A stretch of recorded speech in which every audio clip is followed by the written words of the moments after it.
Bismillahirrahmanirrahim. Assalamualaikum warahmatullahi wabarakatuh.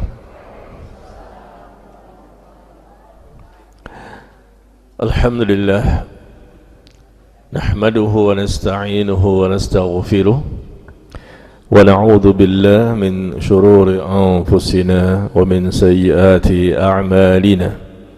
من يهده الله فلا مضل له ومن يضلل فلا هادي له أشهد أن لا إله إلا الله وحده لا شريك له وأشهد أن محمدا عبده ورسوله صلى الله عليه وعلى آله وسلم يا أيها الذين آمنوا اتقوا الله حق تقاته ولا تموتن إلا وأنتم مسلمون أما بعد. Alhamdulillah, Bapak Ibu, ikhwan dan akhwat sekalian yang berbahagia, kita bersyukur kepada Allah. Selalu kita ucapkan kalimat syukur, ya. Yang pertama kali sebelum kita membahas dalam kajian dimanapun, kalimat syukur yang kita ucapkan dengan lisan, yang kita yakini dari hati bahwa seluruh nikmat berasal dari Allah. Kemudian kita buktikan dengan perbuatan kita untuk selalu taat kepada Allah, menjauhi segala dosa dan kemaksiatan, dan bersyukur dengan cara mencintai Allah, tunduk patuh kepadanya. Bersyukur dengan cara kita memanfaatkan semua nikmat yang Allah berikan untuk semakin memperbanyak amal saleh. Alhamdulillah, hari ini kita akan melanjutkan pembahasan hadis arba'in yang ke-22. Silakan Bapak Ibu, ikhwan dan akhwat untuk melihat bukunya atau bisa searching di Google. Hadis arba'in yang ke-22, jalan menuju surga. Ya, jalan menuju surga. Dan saya minta terutama ibu-ibu minta maaf ya, suaranya kalau sudah Ustadz mengucapkan Assalamualaikum warahmatullahi di awal kajian langsung berhenti. Ya, ini adab menuntut ilmu. Kita ingin ilmu yang berkah, ilmu yang bermanfaat, mudah dipahami, mudah diamalkan, bertambah iman, bertambah hidayah dan lain-lain. Maka lakukan ya, mohon maaf, adab menuntut ilmu. Ustadz mulai awal mengucapkan salam langsung berhenti bicara dan melakukan aktivitas yang lain, langsung kita fokus, konsentrasi supaya banyak manfaat yang Allah berikan nanti kepada kita. Ya. Baik, jalan menuju surga, hadis arba'in yang ke-22. Kita baca hadisnya. An Abi Abdullah Jabir bin Abdullah Al-Ansari radhiyallahu anhuma. Hadis dari Abu Abdullah yaitu Jabir bin Abdullah Al-Ansari radhiyallahu anhuma bahwa anna rajulan sa'ala Rasulullah sallallahu alaihi wasallam, ada seorang laki-laki yang bertanya kepada Rasulullah sallallahu alaihi wasallam, faqal, kemudian dia berkata. Jadi ada seorang laki-laki, seorang sahabat ya, sahabat itu kan artinya orang yang beriman di mana Rasul hidup pada waktu itu, maka mereka disebut istilahnya sahabat. Dan sahabat bertingkat-tingkat, tidak semuanya sama. Ada ulamanya para sahabat, ada juga sahabat yang awam. Tapi seawam-awamnya sahabat tentulah tidak bisa kita anggap remeh, karena mereka bertemu Rasul, berjihad bersama Rasul, dan seterusnya. Banyak keutamaan mereka ya. Adapun tokoh-tokohnya, para ulamanya seperti Abu Bakar, Umar, Utsman, Ali, Mu'adz bin Jabal, Abdullah bin Mas'ud dan lain-lain. Ini para ulama-ulamanya para sahabat. Nah, laki-laki di sini datang kepada Nabi SAW, bertanya kepada Rasulullah SAW. Kemudian dia berkata, dia mengatakan satu kalimat, ara'aita idza shallaitus salawatil maktubah. Bagaimana pendapatmu jika aku sudah melakukan salat fardu yang 5, subuh sampai isya? Bagaimana pendapatmu jika aku telah melakukan itu, ibadah salat fardu yang 5, lalu aku juga berpuasa Ramadan dan menghalalkan yang halal, mengharamkan yang haram, dan aku tidak menambah sedikit pun akan hal itu. Sekali lagi saya ulangi, Bagaimana pendapatmu? Ara'aita. Jadi sahabat ini bertanya, bagaimana pendapatmu jika aku telah salat 5 waktu, aku sudah berpuasa Ramadan, menghalalkan yang halal, mengharamkan yang haram, dan aku pun tidak menambah sedikit pun akan hal itu. Apakah aku bisa masuk surga? Apakah dengan demikian aku bisa masuk surga? Ya, maka Rasulullah SAW menjawab, iya, na'am. Maka laki-laki itu mengatakan, wallahi la azidu ala dhalika syai'an. Demi Allah, ya, jika begitu aku tidak akan menambah sedikit pun atas yang demikian itu. Sebetulnya jalan menuju surga itu banyak. Yang wajib-wajib kan banyak, bukan ini saja kan. Ya, ada lagi wajib-wajib yang lain. Cuma dia bertanya tentang apa yang dia sebutkan. Apakah dengan hal-hal seperti ini bisa menjadikan dia masuk surga?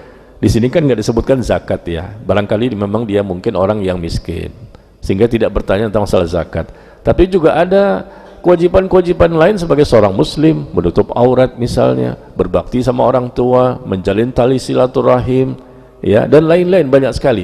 Jadi jangan merasa bahwa penyebutan di sini, wah berarti ini saja bisa menjadikan seseorang masuk surga. Lalu dia meninggalkan kewajiban-kewajiban yang lain. Ya nggak bisa kan, karena yang wajib itu ditinggalkan berdosa, kecuali kalau dia meninggalkan ibadah sunnah, tidak berdosa tapi dia merugi, ya, nyesal dia karena nggak ada tambahan-tambahan pahala untuknya. Jadi sekali lagi saya ulangi bahwa dia bertanya, kalau saya sudah melakukan ibadah salat fardu yang 5, kemudian saya pun juga sudah berpuasa di bulan Ramadan, ya, kemudian menghalalkan yang halal, mengharamkan yang haram, berarti dia melakukan usaha untuk tidak melakukan perbuatan dosa yang banyak. Yang halal dia halalkan, yang haram dia haramkan. Artinya dia tidak berani untuk melakukan sesuatu perbuatan dosa. Dia meyakini bahwa ini halal dan maka pun dia melakukannya, artinya dia menikmatinya. Kemudian dia mengharamkan yang haram, maksudnya adalah menjauhi yang haram. Mengharamkan yang haram berarti dia menjauhinya dan meyakininya bahwa ini haram. Kan dosa banyak. Ya, lalu dia mengatakan ini haram, nggak boleh, lalu dia menjauhinya dan dia meyakini bahwa ini haram. Berarti dengan kondisi seperti apa yang terjadi? Dosa dia memang akan semakin hari semakin sedikit, karena semua yang haram dia jauhi, ya, semua yang halal dia yakini kehalalannya dan dia mengamalkannya, hal seperti itu. Kemudian aku tidak akan menambah sedikit pun akan hal itu. Cukup ini saja yang disebutkan, meskipun ada kewajiban yang lain. Tapi dengan amal seperti ini, apakah cukup menjadikan seseorang itu bisa masuk surga? Kalau sholatnya benar, puasa Ramadannya benar, kemudian dia betul-betul menghalalkan yang halal, mengharamkan yang haram, maka otomatis ini sebagai bekal yang luar biasa untuk bisa masuk ke dalam surga. Ya, hanya 4 ini disebutkan. Sholat tapi benar gitu loh. Bukan orang yang salah sholatnya, ya.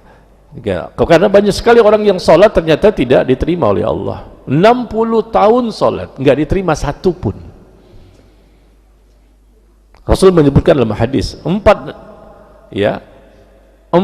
tahun bukan, 50 tahun bukan, 60 tahun dia sholat satu pun tidak diterima gara-gara rukuk dan sujudnya keliru. Mungkin sujudnya yang keliru, rukuknya benar, atau rukuknya yang salah, sujudnya benar. Hanya itu saja. Ternyata Rasulullah mengatakan 60 tahun. Kenapa? Ibadah itu harus benar, bukan sembarangan ibadah. Udah sholat, sudah. Caranya gimana? Sembarangan, tanpa ilmu, gerakannya salah, bacaannya salah, atau mungkin niatnya salah. Maka itu bisa menjadikan sholatnya tidak diterima. Ya, jadi makanya Allah mengatakan fawailul lil musallin. Celakalah bagi orang yang sholat. Yang sholat saja celaka, bagaimana yang tidak sholat? Kenapa? Alladzina hum an sholatihim sahun. Mereka lalai dari memperhatikan bagaimana ibadah sholat yang benar. Bagaimana caranya? Harus mengikuti contoh. Sallu kama ra'aitumuni usalli. Ketika ruku, Bapak Ibu, letakkan kedua telapak tangan ini di mana? Di lutut. Ketika ruku, ya, bukan di atas lutut atau di bawah lutut. Iya. Kalau di atas lutut atau di bawah lutut, maka otomatis dia akan melengkung dan tidak lurus seperti ini. Sedangkan rukuk itu posisinya lurus seperti ini. Seakan-akan kalau ada gelas di atasnya nggak akan tumpah tuh air. Dan pandangan mata kita ke tempat sujud. Ya, harus ada tumak ninah seperti itu. Ini namanya menyempurnakan rukuk. Begitu juga sujud, bagaimana posisi sujud. Cuman gara-gara ini saja, mungkin dia ya sembarangan kan, sebagaimana kita lihat di banyak masjid ya, ada orang yang sholat sebetulnya dia mampu untuk lurus tapi dia tidak mau. Asal rukuk, mungkin di atas lutut posisi kedua telapak tangannya, atau mungkin di bawah lutut, sehingga sholatnya bisa jadi tidak diterima oleh Allah. Hanya masalah itu saja. Apalagi yang tidak ada tumak ninah, terlalu cepat. Di zaman Nabi sudah ada seperti itu, terlalu cepat mematuk ya, sehingga Rasul mengatakan kalau orang ini mati di atas seperti ini perbuatannya, maka tidaklah dia mati di atas ajaran Muhammad sallallahu alaihi wasallam. Ya, taib. Jadi salatnya benar kita anggap di sini fardu, dia kerjakan semua. Puasa Ramadan dia kerjakan dengan benar juga semuanya.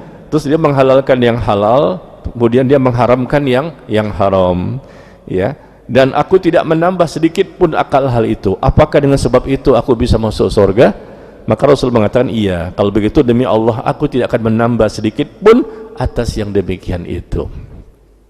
Nah ini ya, kita akan bahas hadis yang dikeluarkan oleh Imam Muslim, hadisnya sahih. Hadis ini diriwayatkan oleh Jabir bin Abdullah, semoga Allah meridhoi mereka berdua. Mereka ini anak dan bapak ya, sama-sama sahabat. Jabir, bapaknya Abdullah Al-Ansari. Al-Ansari berarti asli kota Madinah. Mereka warga Madinah. Mereka sama-sama sahabat Nabi SAW. Dan beliau ini Jabir bin Abdullah termasuk Ansar yang membantu dakwah Rasulullah SAW ketika beliau berhijrah ke sana.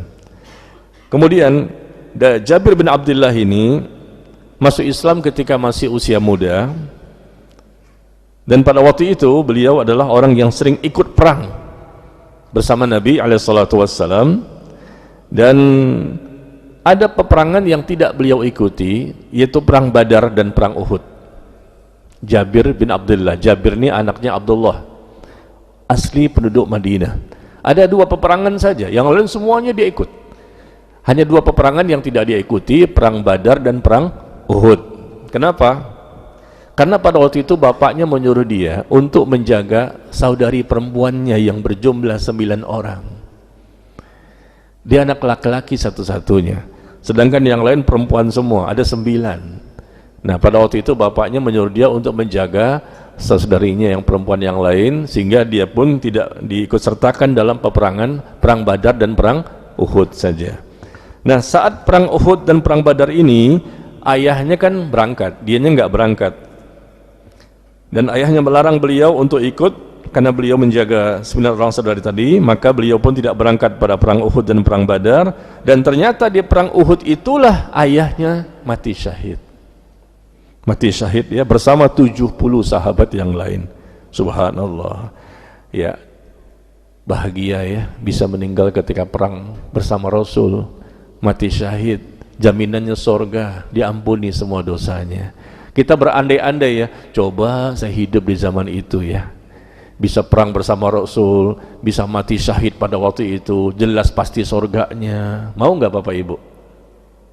Berandai-andai gitu, coba pada waktu itu kita ya bisa meninggal bersama para sahabat yang lain, mau nggak? Nggak mau. Maunya di komplek Tanjung Mas. Iya, nggak masalah sebetulnya. Mati itu kapan saja bisa. Yang penting bagaimana matinya kita ini kan. Kapan saja, mungkin besok, lusa, pagi, malam. Yang penting ketika matinya orang yang husnul khotimah. Ya, tapi kan ada keutamaan karena seorang sahabat. Sahabat itu tidak bisa dikalahkan oleh generasi-generasi berikutnya. Meskipun kita berinfak sebesar gunung Uhud, emas sebesar gunung Uhud kata Rasulullah, kamu nggak bisa mengalahkan sahabat. Keutamaannya yang luar biasa.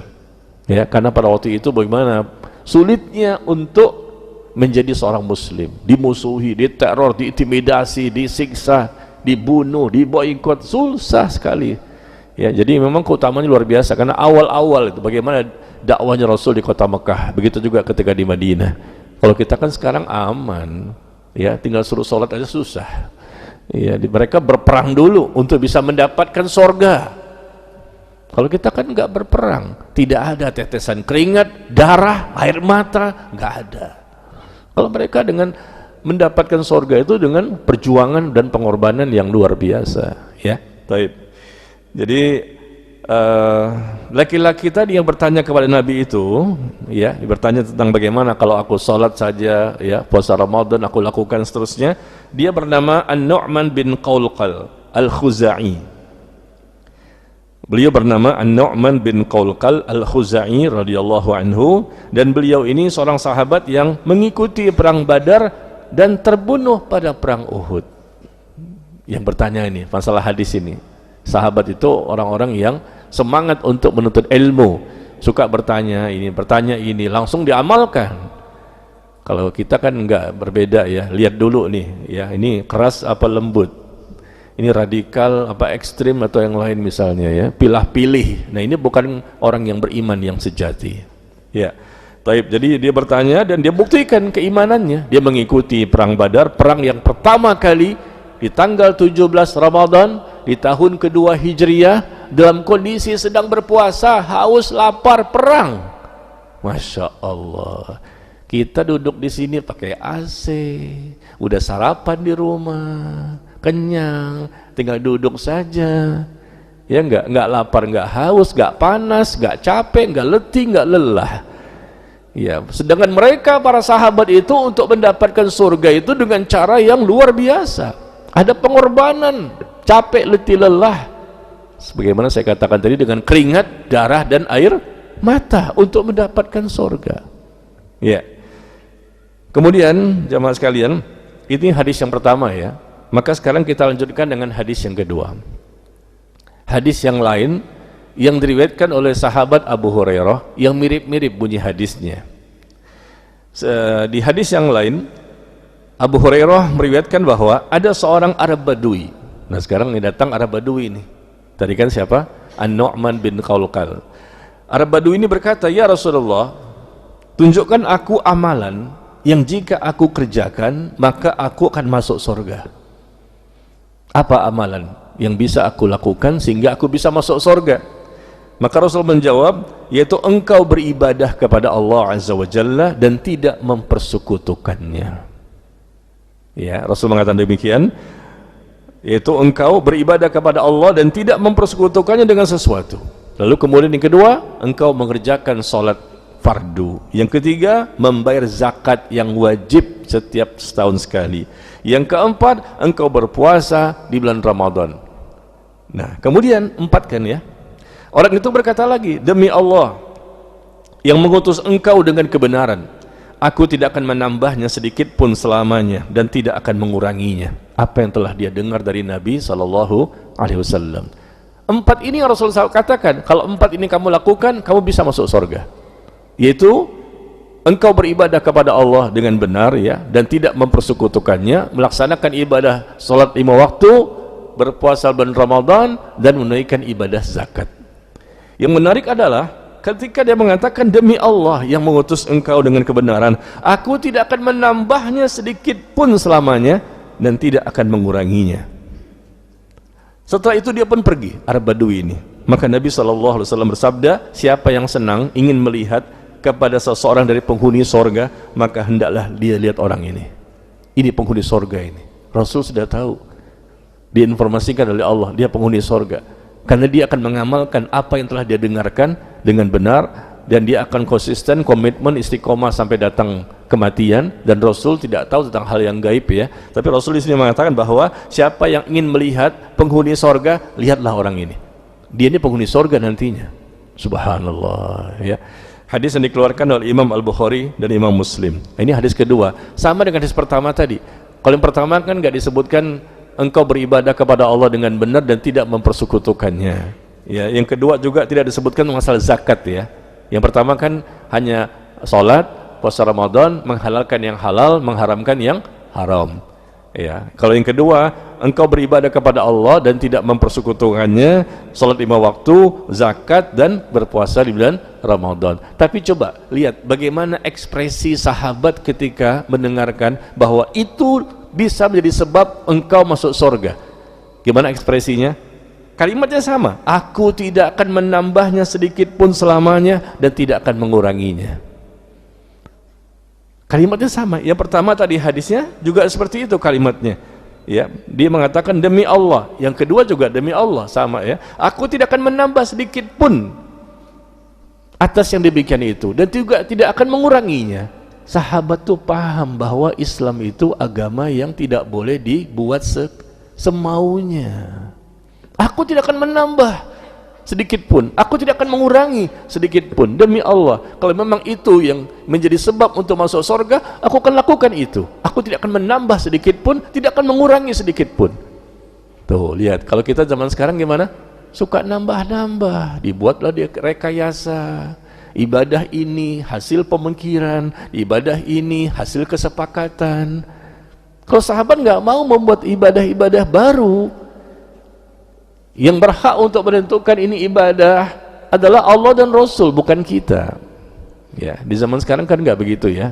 Banyak sekali mereka mengaku Muslim tapi suka membuat-buat ibadah-ibadah, cara-cara beribadah kepada Allah, mungkin niatnya baik, ingin mendekatkan diri kepada Allah, tapi kan nggak ada tuntunan, nggak ada dalil, nggak ada keterangan, nggak ada contoh.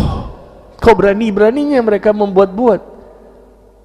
Sedangkan Rasul mengatakan, man amila amalan laisa alaihi amruna fahuwa raddun. Barang siapa mengamalkan suatu amalan yang amal tersebut tidak berasal keterangannya dari kami, maka amal itu tertolak.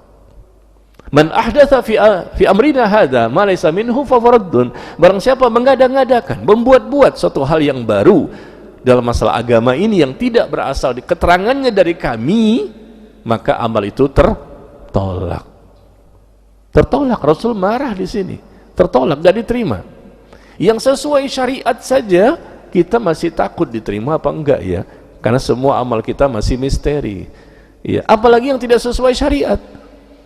Nah, di zaman sekarang, mohon maaf ya, umumnya kalau kita lihat umumnya manusia kaum muslimin ini banyak yang beramal dengan sesuatu yang tidak sesuai syariat. Dalilnya nggak ada, keterangan nggak ada, contoh nggak ada, seterusnya. Yang paling gampang apa? Masalah sholat saja tadi, misalnya masalah rukuk saja. Kita lihat di masjid paling gampang. Subuh tadi di mana kita lihat rukuk. Ketika rukuk kita kasih tahu, marah dia. Pak, posisi rukuk itu telapak tangan kita di lutut, bukan di paha atau di betis atau di mata kaki. Anda mau olahraga atau mau sholat? Kita kasih tahu dengan pelan-pelan, dengan sopan, afwan Pak ya, maaf ya Pak ya. Wah, mukanya merah, menyala dan berapi-api.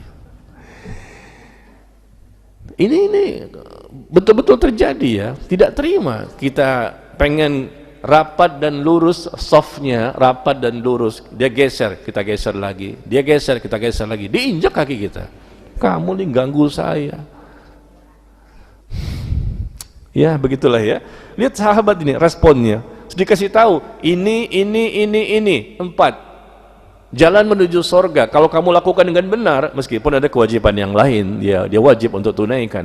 Tapi kalau dengan 4 ini saja sudah benar, insya Allah bisa nanti masuk sorga. Tentunya dia melakukan juga amal yang lain. Dan terakhir nih, aku tidak akan menambah sedikit pun. Dan aku pun tidak akan mengurangi sedikit pun. Dan dia sampai mengucapkan wallahi, demi Allah, ditegaskan di situ, demi Allah aku tidak akan menambah sedikit pun selamanya dan aku pun tidak akan menguranginya sedikit pun. Betul-betul ini yang diajarkan Rasul, aku akan lakukan. Karena agama ini harus berdasarkan contoh. Bukankah Islam agama yang sudah sempurna?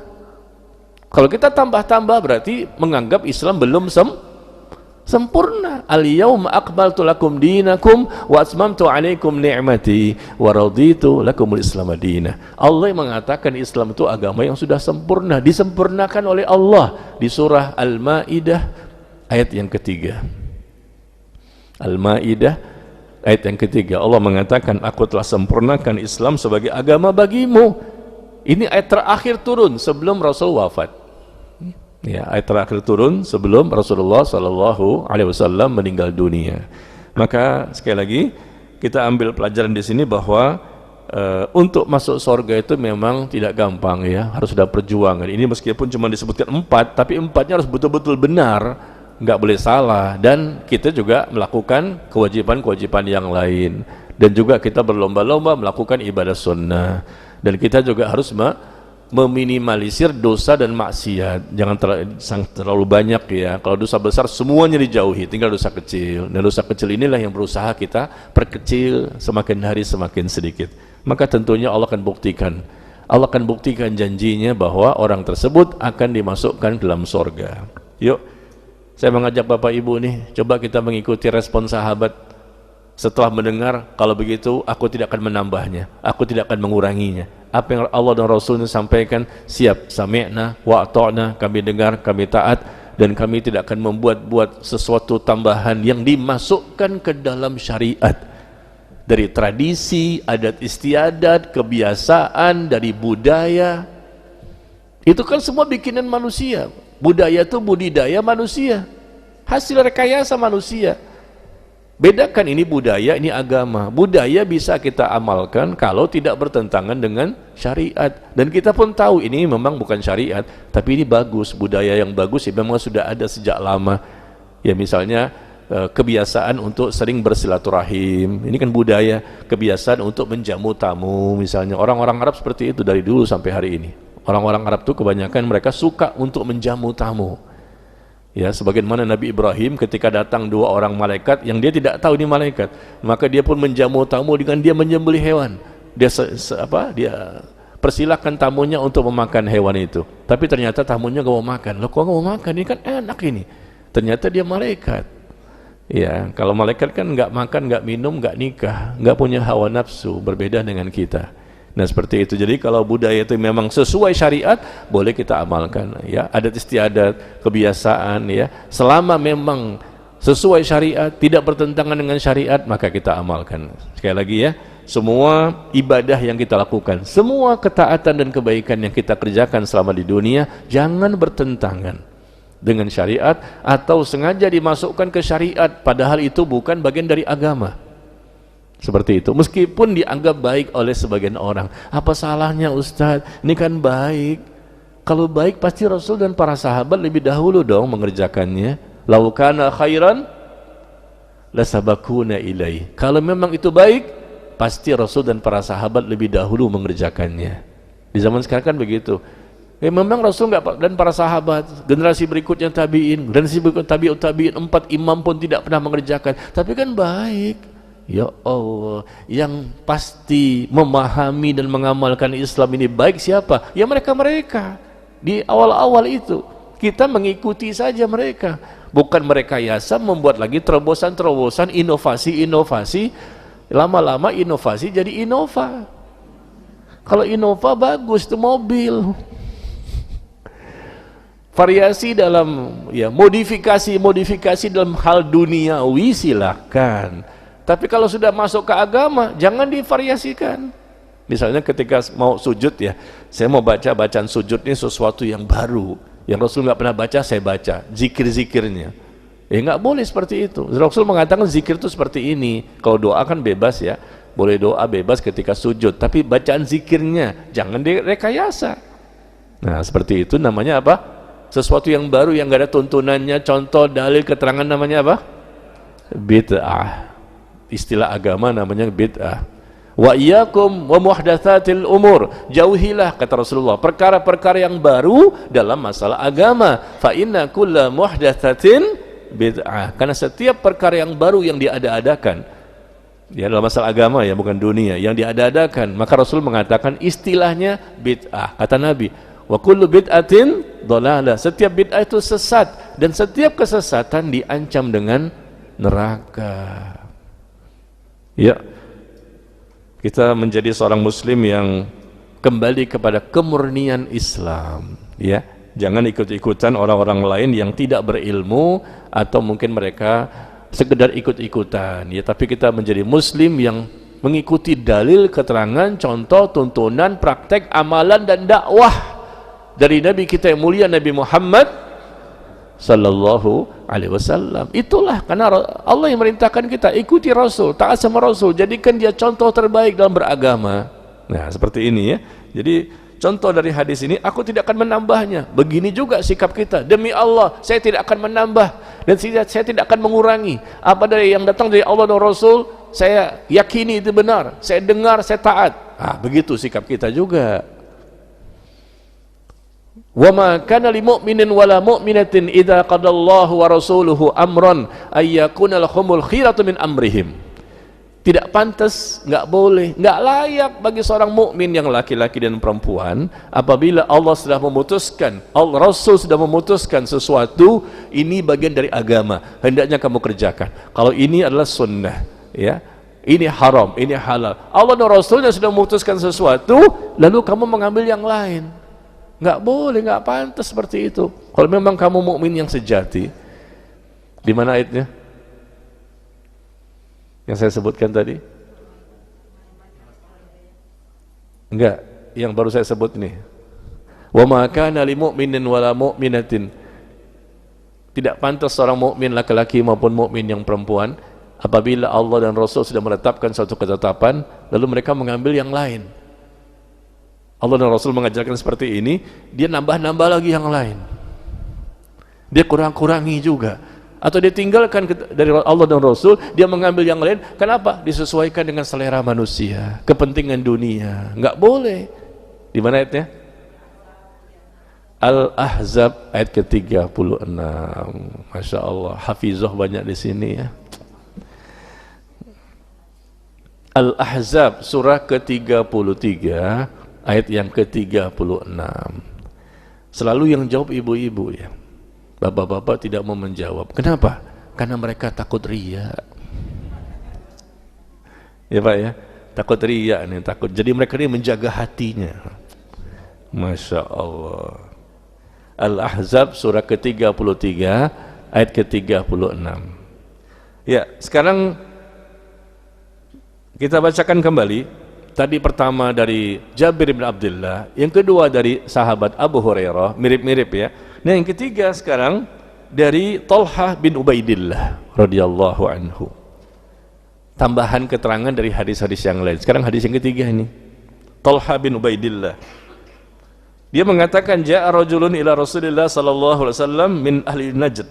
Ada seorang laki-laki yang beruban kepalanya dari daerah Najd datang kepada Rasulullah sallallahu alaihi wasallam dan kami dengar gema suaranya tetapi tidak memahami apa yang dia katakan. Sampai ia pun berada dekat dengan beliau, dekat dengan Rasul. Dan ternyata ia bertanya tentang Islam. Dari daerah Najd nih. Jadi peristiwa yang pertama siapa yang bertanya? An-Nu'man bin Qawqal. Yang kedua Arab Badui. Yang sekarang ini dari Najd. Najd itu sebelah timur ya.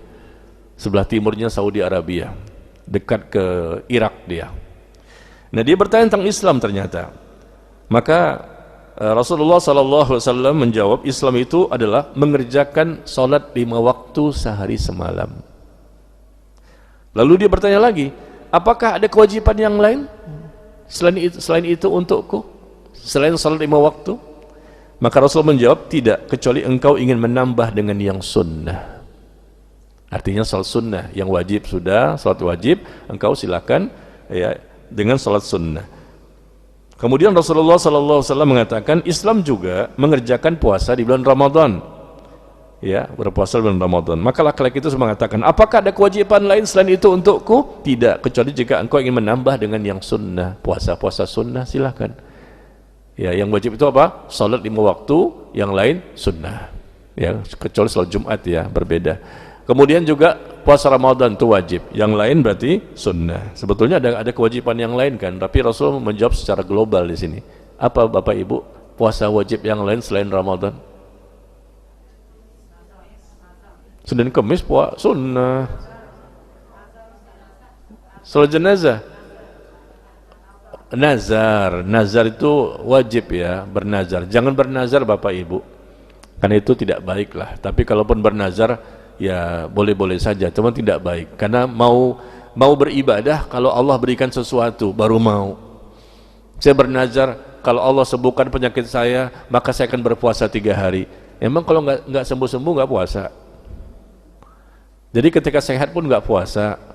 Ya, dia mau puasa kalau Allah sembuhkan penyakitnya. Nazar itu berjanji kepada Allah. Misalnya contohnya itu, masih ada contoh-contoh yang lainnya. Ya Allah, jika engkau sembuhkan penyakitku, maka aku bernazar kepadamu, berjanji bahwa aku akan berpuasa 3 hari. Ya, itu tidak haram, tapi sebaiknya ditinggalkan. Karena khawatirnya kita itu kurang ikhlas di situ ya dalam melakukan ibadah. Karena kita minta kompensasi gitu. Ya seharusnya kan ibadah ini karena Allah. Mau sakit ibadah, mau sehat ibadah, mau kaya ibadah, mau miskin ibadah, mau tua ibadah, mau muda ibadah gitu. Ya seakan-akan terkesan kurang ikhlas. Meskipun kita memang minta juga pahala dari seluruh ibadah itu. Taib ya. Jadi Rasul mengatakan Islam itu engkau beribadah salat 5 waktu dan bisa ditambahkan dengan sunnah. Engkau juga bisa mengerjakan puasa di bulan Ramadan. Dan engkau juga bisa menambahkan dengan yang sunnah seperti puasa nazar atau mengqadha puasa Ramadan. Itu juga wajib.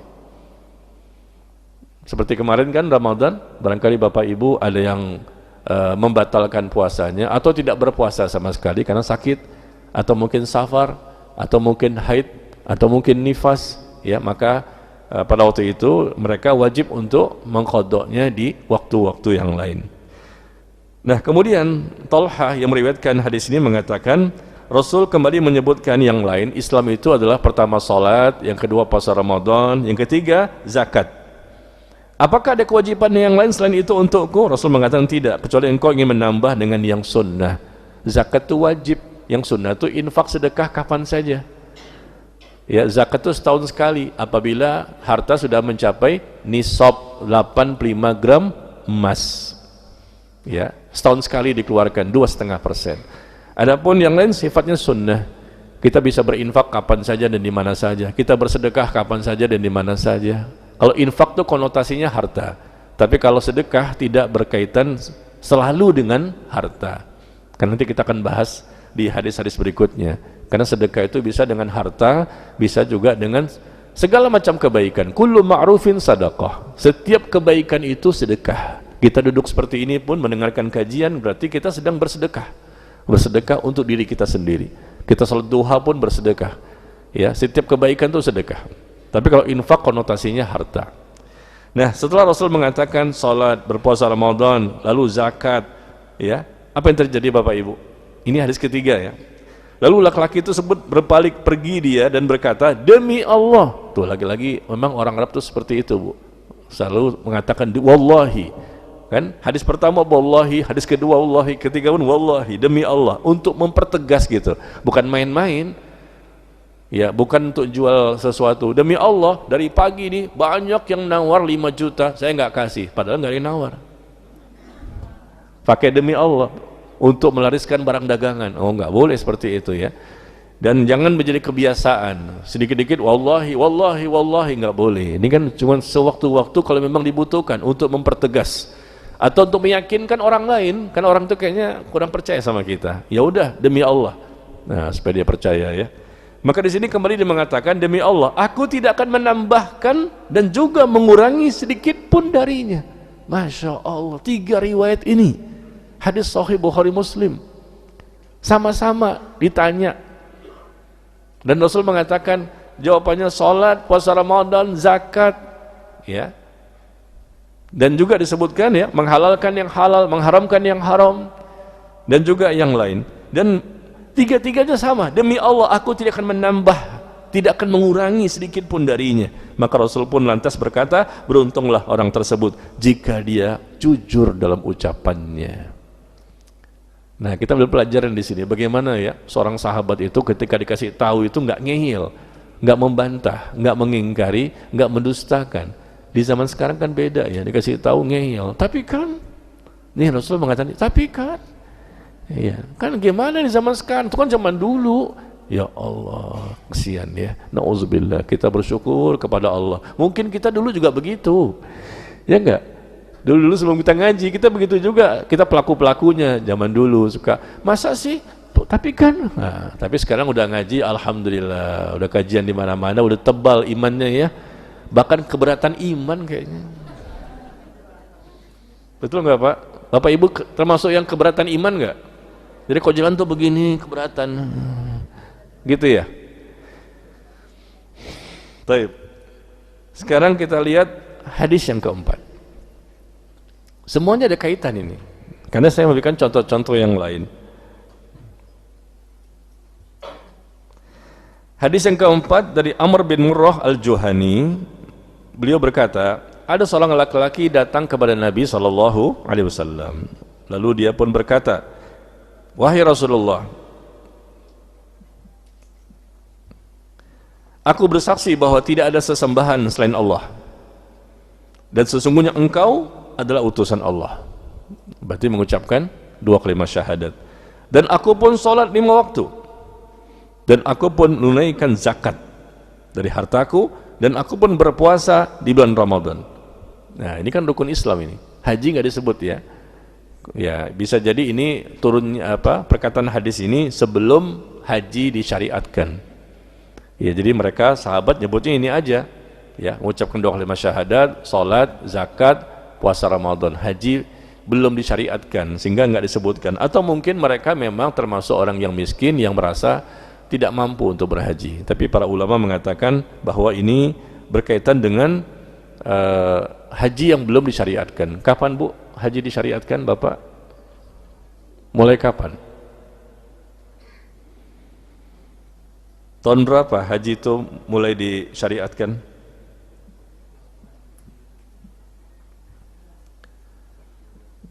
Rasulullah berhaji tahun berapa? Bapak Ibu haji tahun berapa?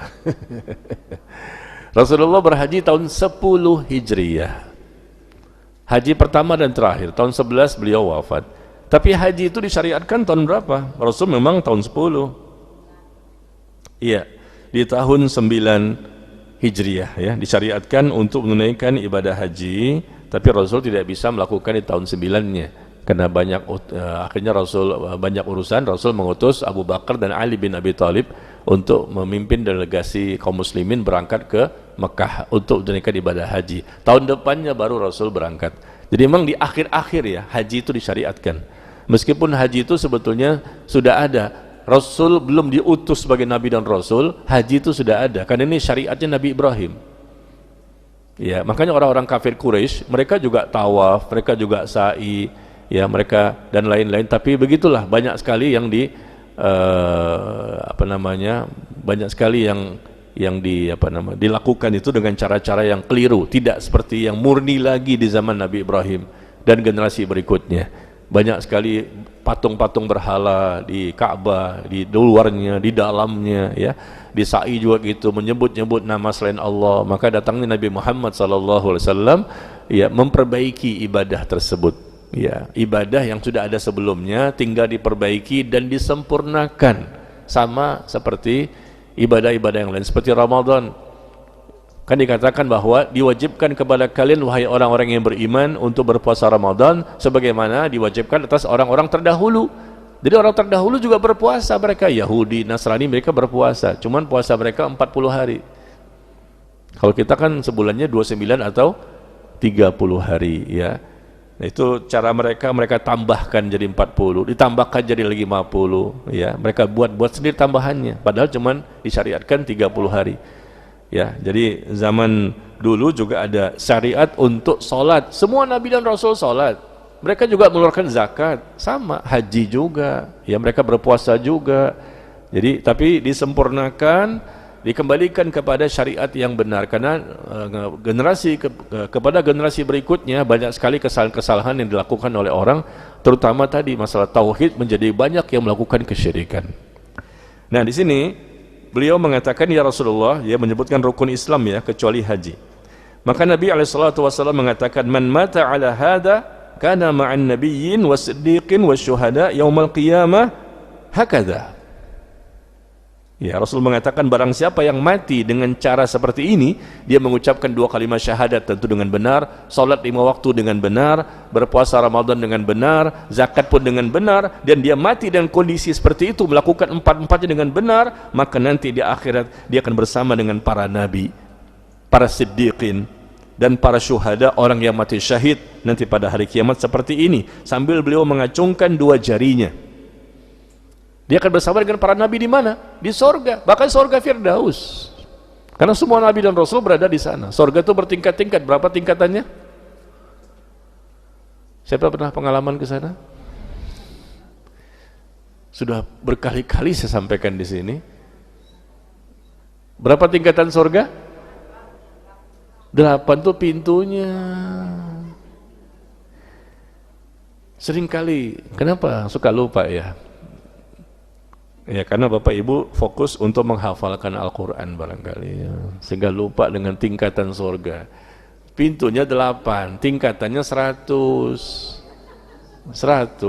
Meskipun kita nggak pernah ke sana, saya juga nggak pernah. Tapi kan kita pernah sampaikan, kita pernah baca 100 tingkatan surga, dan yang paling tinggi namanya surga Firdaus. Masya Allah ya. Disitulah para nabi dan rasul, orang yang mati syahid, orang yang benar imannya ya.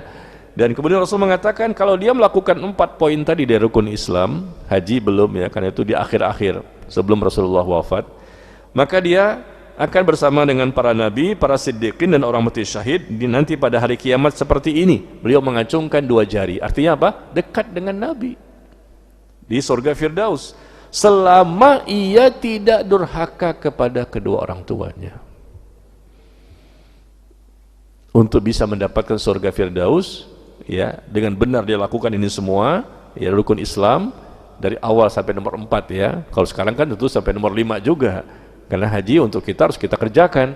Kalau kita mampu dari sisi fisik, mampu dari sisi harta, mampu dari sisi aman dalam perjalanan, maka wajib walillahi 'alan nasi hajjul bait man istata' ilaihi sabila.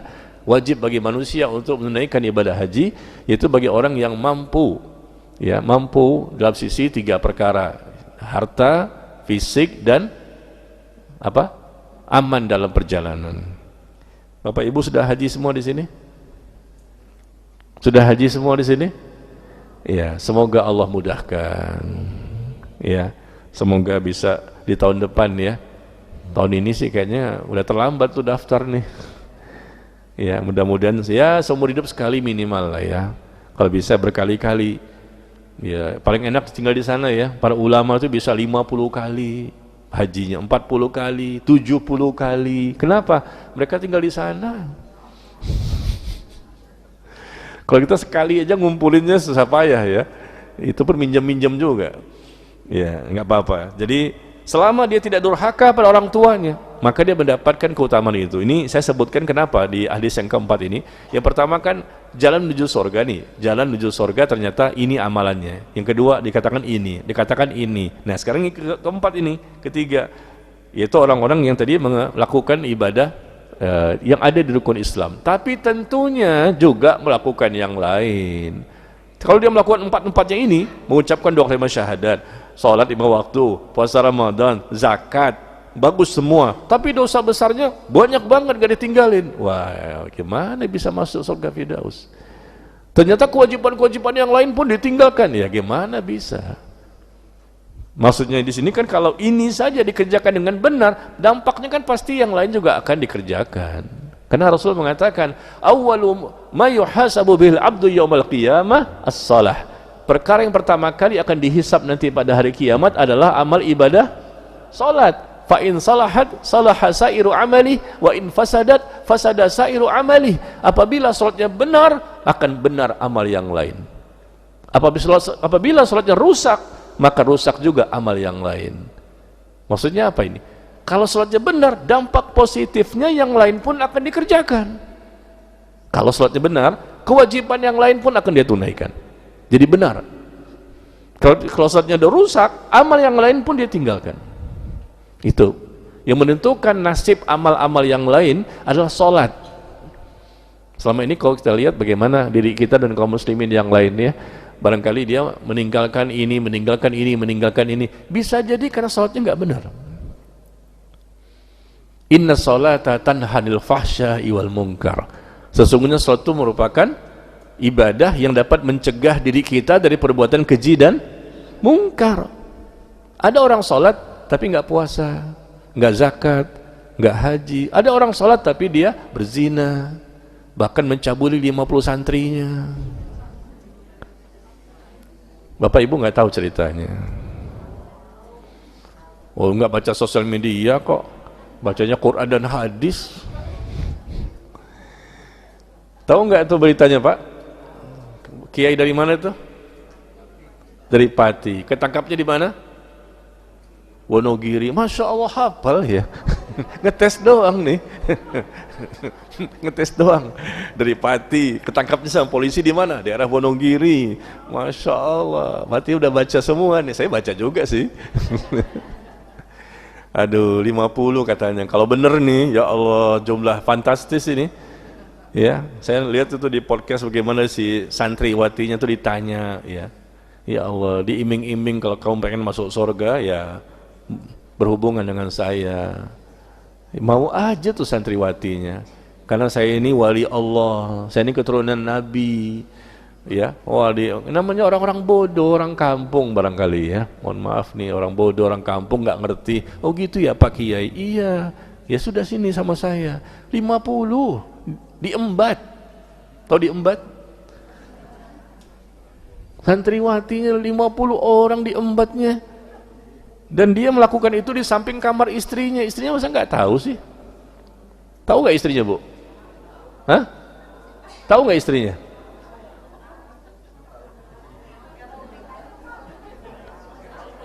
Kan dikatakan di samping kamar istrinya. Tahu nggak istrinya? Kok ibu bisa mengatakan tahu dari mana?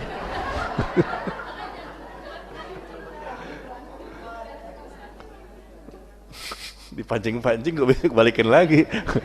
Ibu tahu dari mana istrinya tahu? Emang lihat gitu? Emang ada informasi bahwa istri mengatakan saya tahu sebetulnya? Emang kan nggak ada. Kok ibu bisa tahu?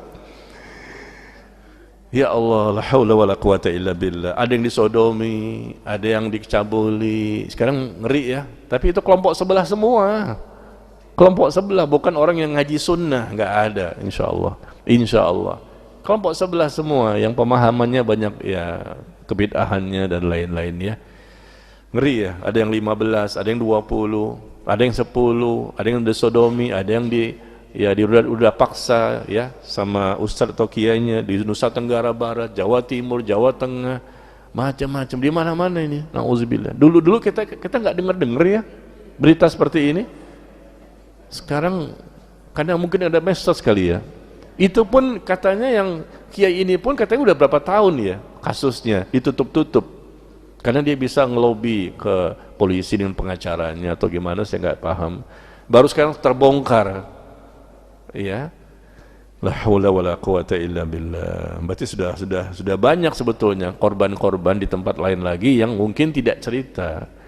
Nah, ini memang kesempatan sih memang untuk bisa memanfaatkan ya. Tapi kan malu jadinya citra tokoh agama, citra ustadz. Untung namanya siapa, Bu? Siapa namanya? Ini pancing lagi. Siapa nama kiainya itu? Ashari itu kan hafizah, masya Allah. Untung ustaz kiainya bukan namanya Najmi. Kalau namanya Najmi, aduh rusak nama saya. Untung namanya Ashari. Ada di sini bapak namanya Ashari. Mulai sekarang ganti nama. Akikah lagi. Memalukan sekali ya. Nauzubillah ya Allah. Kalau memang mau nikah aja 4. Kalau memang dia mau kan silakan, mampu, adil, 4 sekalian. Tapi kalau sudah sampai mencabuli, ya Allah, 50 lagi, banyak banget itu yang ketahuan, mungkin bisa lebih dari itu. Ketangkap dia kemarin, kita bersyukur kepada Allah. Kalau tegak hukum Islam, dirajam, dia dihukum mati. Tapi lihat bagaimana besok nih, saya baca sih katanya 15 tahun. Dikit amat ya, berapa banyak korban-korban. Ini kok kita cerita ginian sih? Ibu sih. Kita cerita hadis kok ceritanya ke situ ya. Baik. Jamaah sekalian, jadi cukup ya, ada 4 hadis tadi yang kita sampaikan. Jadi hadis pertama dikuatkan juga dengan 3 hadis yang lain. Ya memang ada juga dengan jawaban yang sama ya, demi Allah aku tidak akan menambah dan tidak akan mengurangi ya. Perbuatan ini adalah perbuatan yang benar, maka hendaknya kita ikuti cara seperti ini.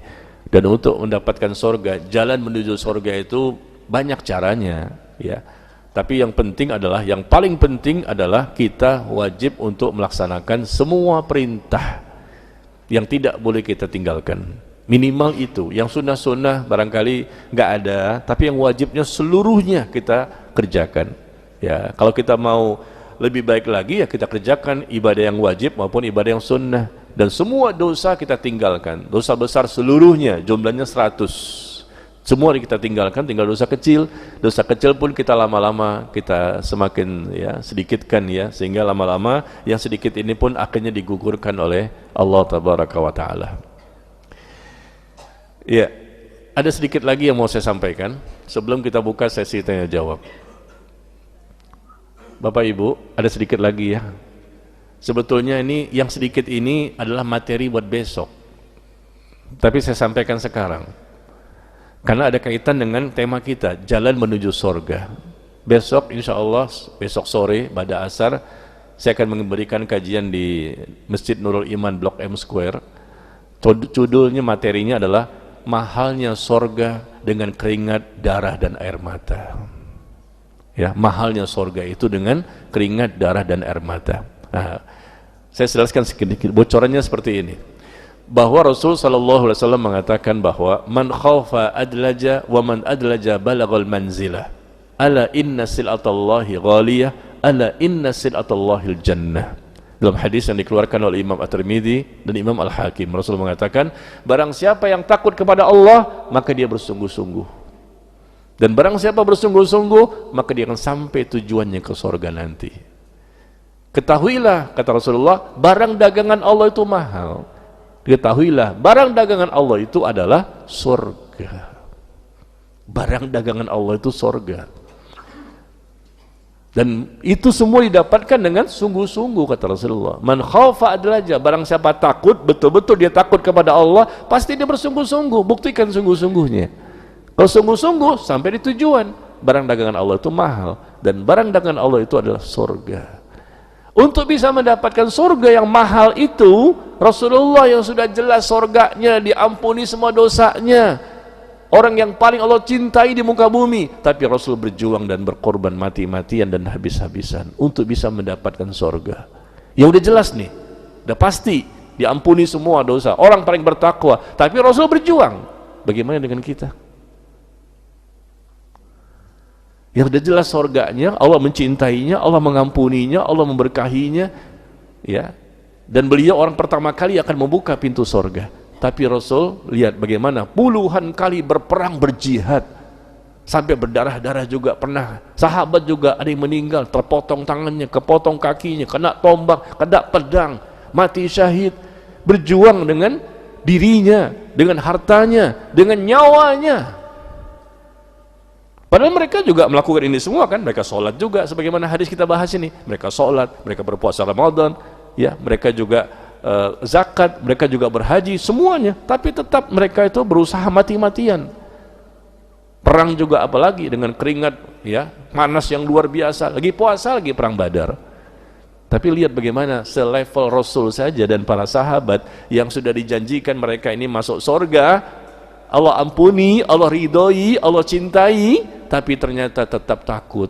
Jangan-jangan Allah akan memiliki pilihan yang lain untuk kami. Ketika akan mati, Abu Hurairah menangis. Ketika akan mati, Muaz bin Jabal menangis, Abu Darda dan lain-lain para sahabat. Jadi maksud saya, kita jangan melihat hadis yang kita bahas ini, oh cuma begini aja, gampang dong, surga itu murah ya, padahal mahal loh. Dan akan ada ujian nanti. Innallaha ashtara minal mu'minin anfusahum wa amwalahum bi anna lahumul jannah. Sesungguhnya Allah itu membeli dari orang-orang beriman. Allah enggak butuh manusia, tapi Allah menawarkan, mau enggak beli barang dagangan Allah? Mau enggak beli barang dagangan Allah? Allah menawarkan, sesungguhnya Allah itu membeli orang-orang beriman pada diri mereka, nyawa mereka, harta mereka, dengan mereka akan mendapatkan surga nanti di akhirat. Yuqatiluna fi sabilillah. Mereka berperang di jalan Allah, dan mereka membunuh atau mereka terbunuh. Mereka membunuh atau terbunuh. Lalu ada ujian-ujian yang mereka dapatkan selama di dunia untuk bisa mendapatkan surga itu. Jadi kalau kita baca hadis tadi, kayaknya surga tuh gampang ya, cuma 4 ini doang. Salat, rukun Islam, selesai. Saya berarti udah masuk dong. Ya, coba kita lihat. Ternyata semua orang itu akan diuji oleh Allah. Apa kata Allah? Afa hasibatum an tadkhulul jannah wa lamma ya'lamillahu alladhina jahadu minkum wa ya'lamas sabirin. Apakah kamu mengira kamu akan masuk surga begitu saja dengan mudahnya? Sedangkan Allah belum melihat secara nyata buktinya siapa di antara kalian yang berjihad, siapa di antara kalian orang yang sabar. Allah ingin melihat kita semua ini, siapa yang berjihad bersungguh-sungguh, siapa yang sabar, sabar dalam ketaatan, sabar menjauhi kemaksiatan, dan sabar menghadapi ujian dan cobaan. Allah ingin lihat ini, karena surga itu enggak gampang dengan tadi 4 saja, enggak, ntar dulu orang butuh capek letih lelah, ya, mati-matian dan habis-habisan. Level-level orang di atas kita nih yang luar biasa, iman, ilmu, amalnya luar biasa, capek selama di dunia ini untuk bisa menjadi orang bertakwa. Nah kita kan banyak dosa, ngaji juga jarang, kalaupun datang tidur merem, ya, nggak fokus, nggak serius, pengen kayaknya gampang lah, saya udah sholat. Belum tentu, harus ada perjuangan. Kata Allah, ya, apakah kamu menyangka kamu akan masuk surga begitu saja? Surga itu mahal. Allah ingin melihat siapa bukti nyata orang yang berjihad di antara kalian, berjihad bersungguh-sungguh, mati-matian dan habis-habisan, capek letih lelah, dengan waktu, tenaga, pikiran, harta, bahkan jiwa dia kerahkan untuk bisa mendapatkan barang dagangan Allah yang mahal ini. Dan siapa di antara yang sabar? Sabar menghadapi 3 tadi, sabar untuk taat, sabar menjauhi maksiat, dan sabar menghadapi ujian dan cobaan. Dan satu lagi yang terakhir, Allah juga mengatakan, afa hasibatum am hasibatum, ya, am hasibatum an tadkhulul jannah. Apakah kamu mengira bahwa kamu begitu saja masuk surga, gampang banget? Walamma, sedangkan belum kelihatan. Ya, Allah katakan bahwa belum datang kepada kalian orang-orang yang akan diuji. Sebagaimana orang-orang terdahulu, kalian pun akan diuji. Ujian demi ujian, masalah demi masalah, ya, cobaan demi cobaan akan datang silih berganti. 3 masalah belum selesai, nambah lagi 2. 5 belum selesai, nambah lagi. Begitulah cara Allah mengetes iman kita, untuk supaya kelihatan siapa yang sabar, supaya bisa mendapatkan surga. Kan orang-orang terdahulu juga diuji, Rasul dan para sahabat yang udah jelas takwanya diuji. Nah kita kan belum bertakwa, lalu kita nggak mau dapat ujian, nggak bisa. Tanpa ujian itu nanti di sorga, bukan di dunia. Di dunia pasti ada ujian. Itu caranya Allah untuk mengetes keimanan seseorang. Maka Allah mengatakan bahwa massathumul ba'sa wad-dharra wa zulzilu, mereka ditimpa dengan kemelaratan, kemiskinan, penderitaan, dan diguncang dengan begitu banyak ujian dan cobaan selama di dunia. Udah bertakwa nih, Allah mencintai sebetulnya, tapi Allah ingin mengetes keimanannya supaya mereka dapat sorga. Dites, ada penderitaan, kesusahan, kesulitan, kemelaratan, kemiskinan, diguncang dengan guncangan yang luar biasa, sehingga Rasul, hatta yaqul Rasul walladzina amanu ma'ah, sehingga kata Allah nih, sehingga Rasul dan orang-orang bersamanya, para sahabat mengatakan, kapan datangnya pertolongan Allah, ya, kapan datang. Bukan mereka nggak yakin, tapi mereka berharap kapan ini, ya, ingin mendapatkan. Maka kata Allah, ala inna nasrallahi qarib, ketahuilah pertolongan Allah itu dekat. Maksud saya cerita begini adalah dari ayat-ayat yang ada itu, bahwa ternyata selevel Rasul dan para sahabat saja diuji dengan begitu beratnya ujian. Dari Mekah 13 tahun sampai ke Madinah selama 23 tahun levelnya Nabi dan Rasul, sudah bertakwa, udah jelas sorga, diampuni semua dosa. Lalu kita merasa, Pak Ustadz gimana ya, saya sakit nih, curhat terus sama Ustadznya. Lah antum Rasul saja diuji, apalagi antum. Orang yang sudah jelas nih sorganya, luar biasa ibadahnya, Al-Baqarah, Ali Imran, An-Nisa, Al-Ma'idah, terus ketika sholat malamnya. Lalu kita cuma sakit-sakit doang, pilek-pilek, curhat ke Ustadz. Nah Ustadznya curhat ke siapa? Pinter banget ya. Ya sudah, jadi gimana? Sabar, memang begitulah dunia. Saya paling sering nih, ada yang WA nih, sekarang ada lagi nih, masuk tuh, ada WA, Pak Ustadz saya punya masalah gini. Ada yang nanti ketemu setelah selesai kajian, ya saya nggak marah, cuma saya kasih tahu solusinya begini, saya jawab, ya, atau mungkin dengan lisan. Cuma 2 kali nanya, saya kasih lagi solusi, cuma nanti datang lagi dengan masalah yang sama. Saya bilang sabar, Seakan-akan kalau sudah curhat sama Ustadz, selesai urusan. Nah, saya kan bukan Tuhan. Saya berikan solusi. Rasul saja diuji. Sekian lama baru dapat kemenangan dalam peperangan. Ada yang diuji dengan sakit. Nabi Ayub 18 tahun baru sembuh. Nabi Yakub berpisah dengan anaknya Nabi Yusuf 80 tahun kemudian baru ketemu, sampai buta matanya karena nangis ketemu, rindu sama Nabi Yusuf. Nabi Ibrahim dilemparkan ke dalam kobaran api, diusir dari kaumnya, meninggalkan istri dan anak di kota Mekah. Bayangkan, dimusuhi kaumnya, semua dapat ujian. Nabi Nuh, istrinya kafir, anaknya ada yang kafir juga. Nabi Lut, istrinya kafir. Masing-masing Nabi dan Rasul diuji, padahal mereka ini udah luar biasa lah. Kita merasa, saya kan udah ngaji Pak Ustadz, udah ngaji sama Pak Ustadz lagi. Berarti kenapa saya nggak aman ya? Kenapa saya diuji ya? Ini tadi di mobilnya menuju kemari, ada lagi yang masuk nih. Curhat, ada lagi dengan orang yang sama. Saya katakan, sabarlah. Karena dia kepengen langsung, saya kan udah curhat, berarti udah Ustadz ini bisa menyelesaikan semua masalah. Ya Allah. Kita berikan solusi, tapi tetap siapa pemberi kemudahan nanti? Allah. Ini kan cara, prosedurnya 1, 2, 3, sampai 10. Oke, ini kiat-kiatnya. Lakukan semua. Tapi hasilnya bukan saya. Allah. Tapi mereka begitu. Kadang-kadang ada yang nggak sabaran ya, dengan sakitnya, masalah rumah tangganya, anaknya, istrinya, suaminya. Kemarin juga ada yang WA ke saya, Pak Ustadz, saya bingung dimarahin sama istri saya. Dimarahin. Kenapa? Ketahuan poligami.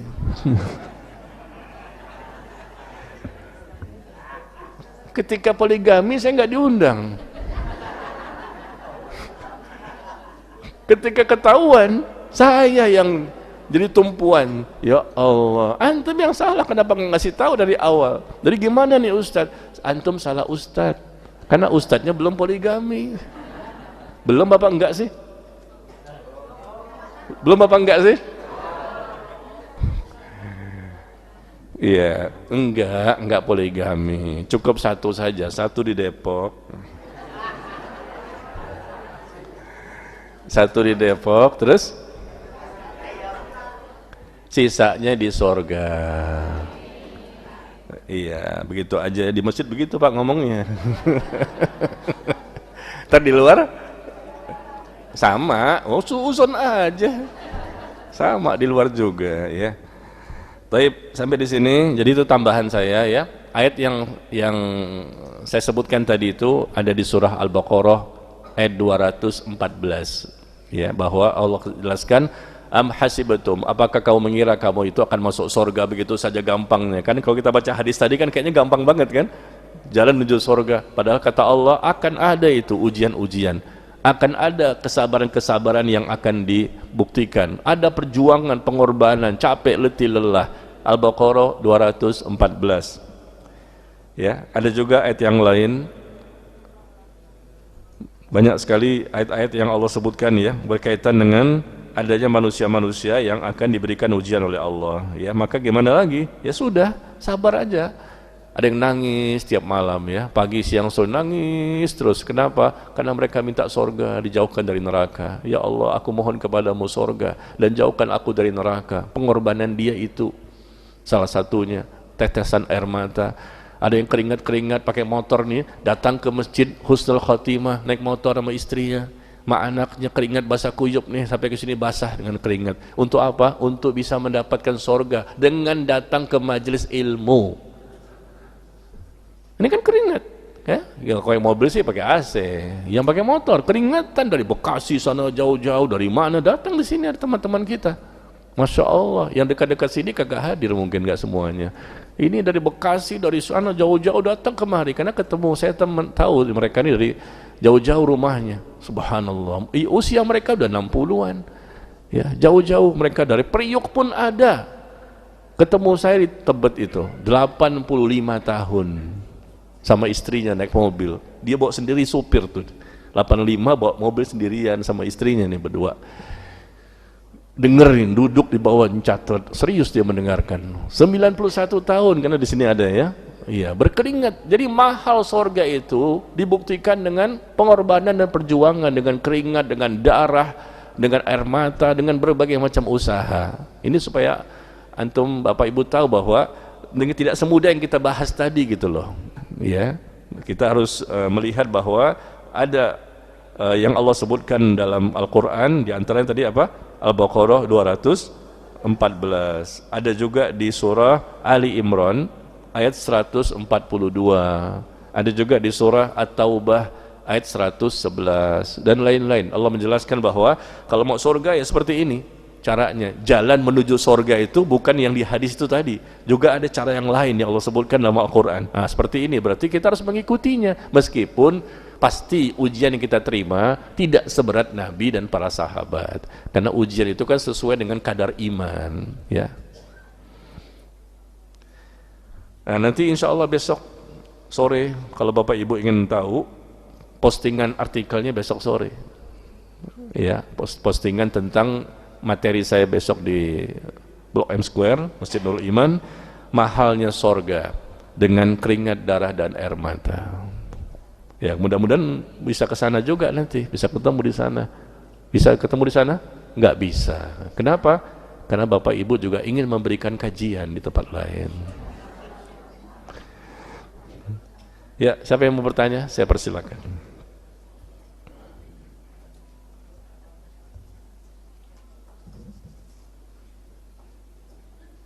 Apa nih Bu? Sajadah ya, yang bisa terbang.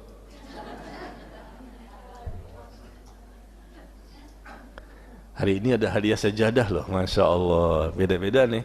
Ayo, yang pertama.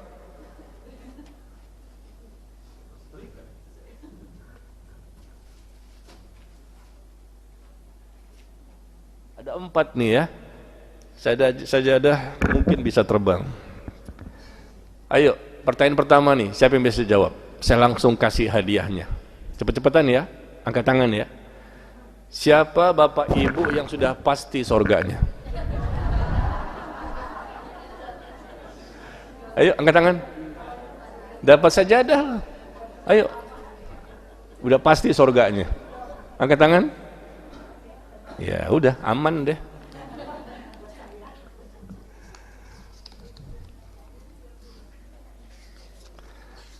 Barangkali gitu ada yang berani untuk angkat tangan, karena saya pernah nanya begitu di tempat lain, ada yang angkat tangan. Saya nanya aja begini, siapa di antara Bapak yang hadir, itu saya ngajarnya di apa, di markas Polri ya, apa namanya itu, Mabes Polri, depan-depan kan jenderal-jenderal itu. Saya tanya kultum zuhur di situ, siapa di antara bapak-bapak yang sudah pasti tahu bahwa semua dosanya diampuni oleh Allah? Tahu dia? Ada yang kata, saya Pak Ustadz. Wah, tahu dari mana dia? Pas depan saya. Bapak tahu dari mana kalau Bapak sudah diampuni semua dosanya? Karena saya sudah beristighfar, saya sudah bertobat, berarti saya nggak punya dosa lagi. Wah, hebat. Saya nggak nyangka ada yang berani ya. Lalu saya tanya, apakah Bapak dapat info dari mana? Itu kan kata Bapak, dapat info wahyu turun atau gimana? Nggak ada yang ngasih tahu sih. Cuman kayaknya saya yakin, kayaknya kan Allah Maha Pengampun, Maha Pengasih, Maha Penyayang. Kok bisa memastikan? Kita kan nggak tahu, meskipun kita sudah istighfar dan taubat, apakah diterima atau tidak kan? Maka saya coba ngetes di sini. Ternyata tidak ada yang berani ngangkat tangan. Ya. Pertanyaan ada di kertas, ada juga di WA ya.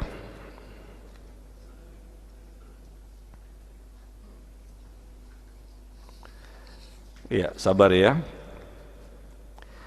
Pak Ustadz, apakah anak autis nanti akan dihisap juga? Bagaimana hisapnya Ustadz? Atau langsung masuk surga? Soalnya sering dibilang orang anak berkebutuhan khusus itu anak surga. Anak berkebutuhan khusus, kita lihat akalnya. Kalau orang yang gila, orang yang pikun, maka mereka tidak tercatat dosanya. Mereka tercatat dosa sebelum pikun, sebelum gila. Ada dosanya mungkin kan ya, manusia kan, bukan malaikat. Mungkin dia gilanya ketika usia 50 tahun. Nah, mulai 50 tahun itulah ke atas, mungkin gilanya nggak sembuh-sembuh sampai mati, nggak tercatat dosanya. Tapi 50 tahun ke bawah tercatat. Begitu juga pikun. Ya, kalau pikunnya misalnya 70, misalnya 80, ya maka yang ke atasnya itu sampai mati kan nggak sembuh-sembuh, ya berarti nggak tercatat. Tapi pikun yang 70 tahun ke bawah kan masih sehat. Selama berakal sehat, maka pada waktu itu ada plus dan minus, ada pahala kebaikan, ada juga dosa. Ya, maka termasuk ini anak yang autis ini kan nggak seperti orang gila kan, dan nggak seperti orang pikun juga. Dia kadang-kadang paham, kadang-kadang nggak paham kan begitu. Ya, maka ketika dia paham, dia mengerti, wajib untuk ibadah, wajib untuk menuntut ilmu, dan itu bisa diobati. Insya Allah, meskipun mungkin bisa jadi tidak seperti manusia normal biasanya, tapi masih bisa diajak bicara. Karena saya punya murid juga autis, ada. Sekarang usianya sudah 20 tahun lebih, dan ibunya, bapaknya ikut ngaji dengan saya, selalu bawa anaknya untuk ngaji. Ya, sudah besar anaknya, sudah 20 tahun lebih, dan dia ikut ngaji mendengarkan, ya. Diajak ngomong, bisa. Dia sholat ke masjid, Masya Allah, subuh sampai isya ke masjid. Dia autis. Bisa, laki-laki, ya. Jadi bisa diomongin, bisa ada terapi-terapinya yang memang nanti akan disampaikan, ya. Mungkin betul-betul sebagaimana orang normal mungkin nggak bisa, barangkali, ya. Itu kan barangkali. Tapi ketika kita lihat autis ini memang ada, kadang dia berakal, kadang-kadang juga dia lepas kontrol, nggak sadar. Nah, ketika nggak sadarnya itulah dia tidak berdosa. Tapi ketika dia sadar, maka dia wajib untuk melakukan ketaatan-ketaatan, ya, dan melakukan kewajiban-kewajiban. Maka nanti mereka juga akan dihisap. Bukan anak sorga. Mereka juga akan dihisap karena mereka kan bukan orang yang betul-betul hilang akalnya sebagaimana orang gila. Tapi masih bisa diajarkan, ya, masih bisa diterapi, masih bisa diobati, dan seterusnya. Jadi selama memang dia pada waktu itu dia berakal dan masih bisa dinasihati dan bisa mengerti, maka dia wajib untuk mengamalkan ketaatan-ketaatan, ya. Dan kalau dia melakukan dosa pada waktu dia sehat, artinya pada waktu dia paham, sengaja gitu, berarti dia tercatat dosanya. Karena dia sudah baligh, sudah sudah haid. Kecuali kalau masih kecil kan beda. Assalamualaikum warwab. Warwab. Kenapa pakai warwab?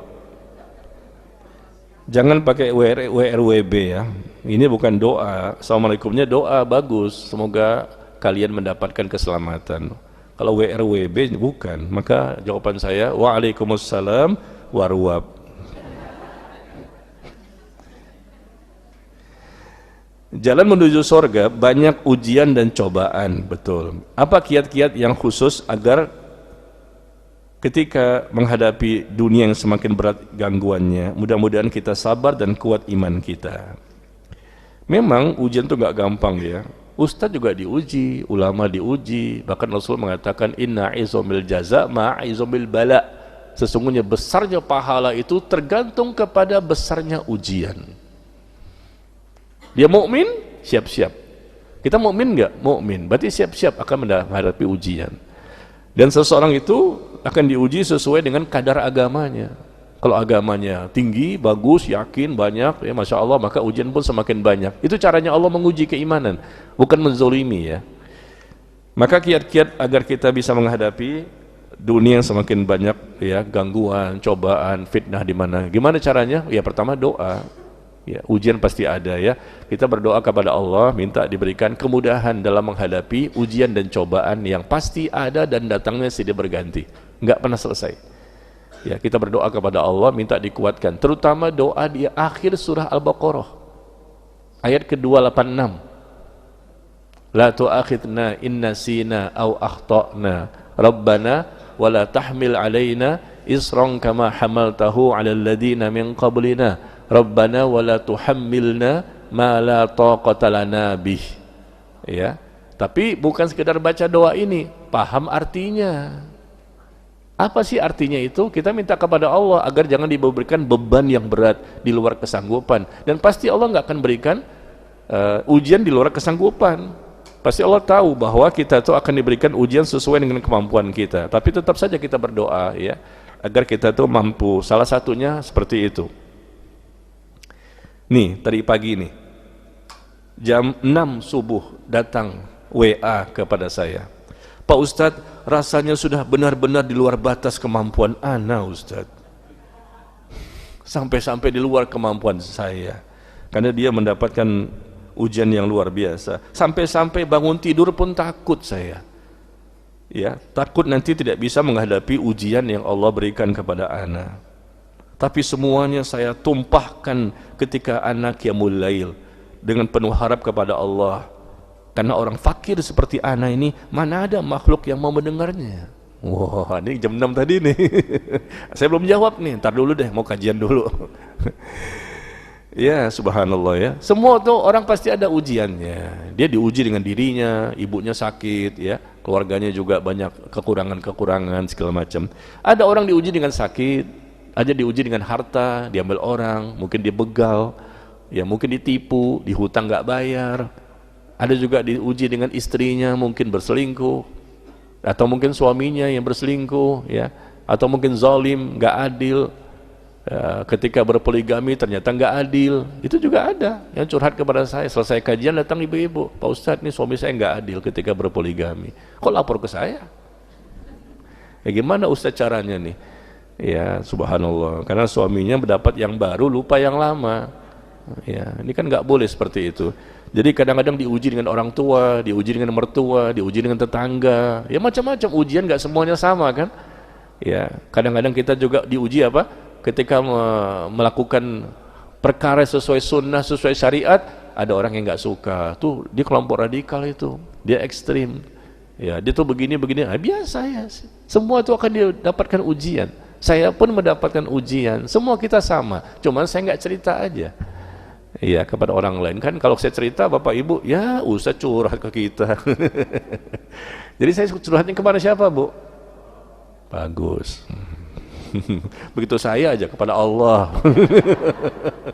Begitu bapak ibu, ke Ustadz lah. Ya subhanallah ya. Jadi gimana kiatnya? Banyak-banyak doa, minta diberikan kesabaran. Ya Allah, jadikan diriku termasuk orang yang sabar. Sabar dalam ketaatan, menjauhi kemaksiatan, dan sabar menghadapi ujian dan cobaan. Jangan berikan kepadaku beban yang di luar kemampuanku. Ya. Yang kedua, kiat untuk mudah menghadapi ujian ini adalah dengan cara kita menambah iman kita. Iman semakin kuat kan insya Allah. Ya. Semakin kuat tingkat keyakinan kita. Semakin yakin dengan akhirat, maka musibah, ujian yang ada di dunia terasa ringan. Ingat kematian. Banyak-banyak ingat mati, bukan ingin mati, tapi dengan ingat kematian, ingat akhirat, menjadikan seluruh ujian, cobaan, musibah yang ada di dunia terasa ringan. Karena biasanya yang membuat kita tuh nggak kuat menghadapi ujian, beban berat, sampai stres, sampai stroke. Kenapa? Karena dia membesarkan dunia, mengecilkan akhirat. Betul? Membesarkan dunia, mengecilkan Allah. Membesarkan dunia, mengecilkan akhirat. Akhirnya masalah kecil pun jadi besar, yang besar jadi stroke. Ini terjadi. Ada orang-orang yang saya langsung ketahui dia. Ini cerita nyata nih. Ada orang yang diperintah sama atasannya. Atasnya mengatakan, besok saya mau berangkat ke Malaysia. Tapi gimana? Tiket kan belum ada. Kamu usahakan. Ya, dia seorang aparat. Saya tahu cerita dia. Langsung dari dia, sendiri yang cerita kepada saya. Besok cari tiket, saya mau berangkat ke Malaysia. Siap komandan. Tapi gimana caranya? Dia pun ngurus ke kemana-mana untuk mengeluarkan visanya itu, tiketnya supaya ada. Besok kan ditanya sama komandan, gimana ini kan? Takut sama komandan kalau sampai tiket nggak ketemu. Tapi kan susah, besok juga malam itu diperintah. Tapi kan ini perintah komandan ya sami'na wa ta'na. Kan dia polisi begitu ya. Besoknya dia nggak dapet. Dia ketakutan, gimana lapor ke komandan? Rasa takut yang dia miliki sampai bingung, stres, besoknya kena stroke. Setengah badannya lumpuh sampai hari ini. Sampai hari ini. Saya tanya, Pak, kenapa Bapak begini? Dia ceritakan begini, Pak Ustadz, saya bingung malam itu gimana nih besok, mencari besok saya dimarahin ini sama komandan. Ya, akhirnya saya bingung, semalaman saya nggak tidur. Waduh, gimana ya? Besok memang nggak dapat, gimana? Besok juga si komandan nggak mau tahu. Besok saya mau berangkat ke Malaysia, siapkan tiketnya. Akhirnya saya bingung. Akhirnya karena berlebihan dalam ini kan sifatnya dunia. Kalau emang nggak dapat, bilang aja, Pak nggak dapat. Ya udah bilang. Jangan dibesar-besarkan masalah dunia. Konsekuensi gimana? Jangan marah dong dengan saya. Bapak nyuruhnya tadi malam, minta pagi berangkat. Biasa saja. Tapi memang karena rasa takut yang luar biasa itu, akhirnya apa? Paginya kena stroke sampai hari ini. Setengah badan sebelah kanan itu. Saya suka lihat dia. Ya, yang kaki satunya memang mengecil, yang satunya normal. Ya, setelah terapi tetap belum sembuh juga. Istrinya pun kena stroke. Awalnya istrinya dulu, baru suaminya. Kalau istrinya masalah yang lain. Ya, jadi suami istri ini di rumahnya, nah, karena saya tahu kan ya, saya nggak cerita di mana lah. Dua-duanya stroke di rumah itu, suami istri. Masih muda, 56 tahun. Mereka kenanya ketika 50, udah 6 tahun ini. Kalau mati 80, lama banget kan? Nggak bisa ngapa-ngapain. Kalau suaminya masih lumayan lah, setengah, lumayan ya. Masih lumayan tuh setengah. Kata orang masih untung lah. Kalau istrinya udah nggak bisa sama sekali, terkapar tempat tidur. Ya, masalahnya kan apa? Masalah ketika saya tanya kan penasaran saya, kalau istrinya masalah yang lain. Karena gara itu, makanya kecilkan dunia, besarkan akhirat. Kecilkan dunia, besarkan Allah. Kita akan tenang, bahagia di dunia. Surga dunia dapat sebelum surga di akhirat. Yakin? Kalau selama kita membesarkan dunia, cinta dunia berlebihan ada di hati, berlebihan cinta dunianya, perhatian dunianya luar biasa, susah nanti. Pasti ketika satu saja, belum 10 nih, satu saja ujian langsung, waduh, gelisah, bingung, gelisah, galau, sedih, segala macam. Kenapa? Kayak sinetron jadinya. Cuman satu doang, orang 10, antum cuman satu. Yang 10 tenang, ya tetap cari solusi, gimana ini diskusi, cari gimana jalan keluar, biasa saja. Karena sifatnya kan dunia. Kalau masalah akhirat baru stres, itu bagus orang beriman. Masalah akhirat stres dia. Tapi untuk dunia jangan stres. Meskipun ya masalah anak, kemarin juga ada ikhwan, Pak Ustadz gimana anak saya ini nakal, susah disuruh sholat, susah disuruh ke masjid, ya anak saya itu begini, ya antum gimana? Memang salah saya sih dulunya, ya udah jelas lah. Kalau begitu kan berarti antum salah, antum bertaubat sebagai orang tua, karena dia pun bertaubatnya ketika sudah ngaji sunnahnya nih, ketika sudah usia 50-an. Ya dulunya agak jauh, sedangkan anak udah SMA. Ya berarti kan dia nggak didik dari awal untuk dekat kepada agama. Berarti ini hasilnya antum kan? Iya Pak Ustadz. Tapi udah begini gimana Pak Ustadz? Ya kita kasih solusi, tapi tetap keputusan di tangan Allah kan? Nah, jadi ada orang-orang yang stres ya dengan anaknya sampai dia sakit, kesian ya, tensinya tinggi, sampai ginjalnya bocor. Ya masih muda dia, belum 60 tahun. Ini masalahnya ini Pak Ustadz, saya nggak kepikiran sama anak sampai tensi saya tinggi, kena ke diabetes, kena ke ginjal, kena ke jantung. Ya Allah, dia ketua DKM. Ya semoga Allah berikan kesembuhan kepadanya. Ini kan jadi madanya musibah itu, ujian cobaan ini kan bisa jadi gara-gara kesalahan kita sendiri gitu loh. Salah kita di masa lalu. Kita ingin keluarga sakinah, mawaddah, warohmah, bahagia, tapi karena kita jauh dari agama, nah, akhir di masa lalu ya, akhirnya apa? Anak kita pun saat ini belum soleh dan soleha. Ya sudah sabar, tetap antum nasihati, perbaiki, doakan. Atau mungkin suaminya sudah berhijrah, istrinya belum. Ada tuh suami yang sudah keluar dari bank, istrinya belum, nangis-nangis ketemu saya. Bagaimana nih Pak Ustadz? Ini bank riba, dosa besar. Istri saya nggak mau keluar dari bank karena mereka dua-duanya kerja di bank. Suaminya udah keluar duluan. Ini kan riba, ini dosa besar. Gimana? Ya sudah, antum coba nasihati, perbaiki. Ya, coba didoakan, coba minta orang lain barangkali yang bisa menasihati, ajak dia kajian, mungkin ke ziarah kubur untuk melembutkan hatinya yang keras. Nah, ntar malam nih, insya Allah pada isya ya, kiat-kiat untuk mendakwahi suami dan istri. Tapi online. Nah, Bapak Ibu bisa ikut ntar malam ya, kajian online. Ya, Zoom, kajian online Zoom, kiat-kiat untuk mendakwahi suami dan istri, bagaimana cara, karena masalah itu kan banyak ya. Tapi kalau bagi bapak ibu yang merasa bahwa kami nggak punya masalah, ya sudah, nggak usah ikut kajian Zoom termalam. Nggak usah ikut kajian Zoom termalam. Ya.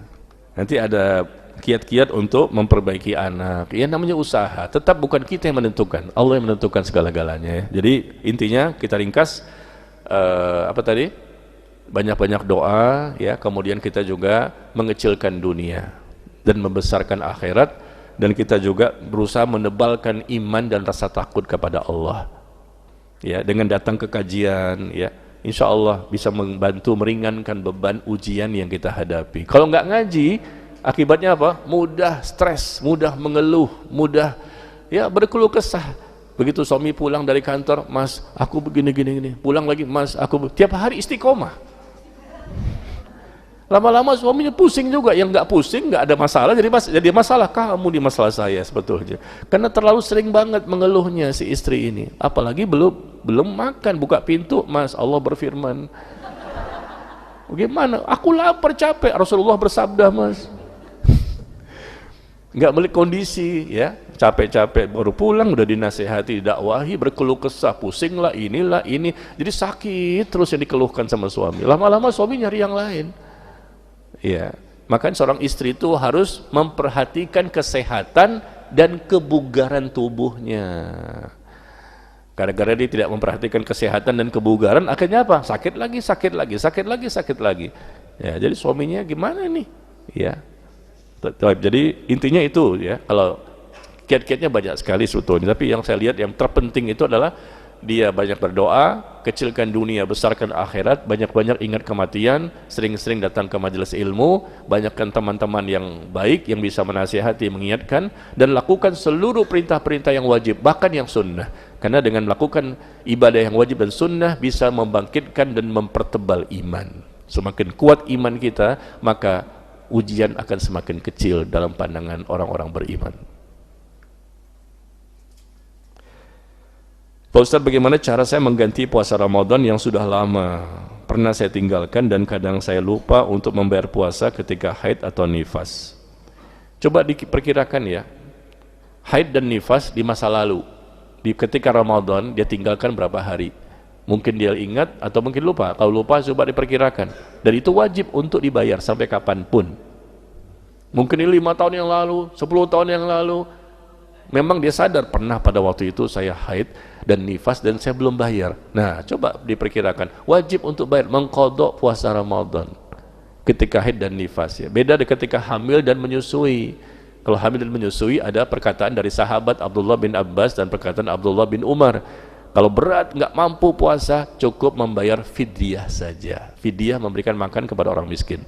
Tapi kalau haid dan nifas ini harus ya membayar. Coba diperkirakan jumlahnya. Bagaimana kalau salat duduk karena lututnya sakit? Apakah bisa dikatakan sempurna? Salatnya duduk karena lututnya sakit. Ya nggak apa-apa. Dan itu kan ada uzur. Kita kan bicara tadi kan kalau memang orang yang sehat. Kalau dia ada uzur sakit, nggak mampu untuk bisa berdiri, maka boleh salatnya duduk. Tapi ketika sudah sehat, nggak boleh duduk lagi, harus berdiri ya. Ya. Yang penting jangan sengaja untuk duduk, karena itu nggak sah salatnya. Bolehkah kita bersumpah dengan mengatakan demi Allah dan Rasulullah? Apakah boleh hanya dengan demi Allah saja?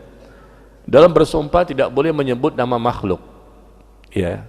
Hanya boleh dengan demi Allah. Dalam bahasa Arabnya wallahi, tallahi, billahi. 3 tuh.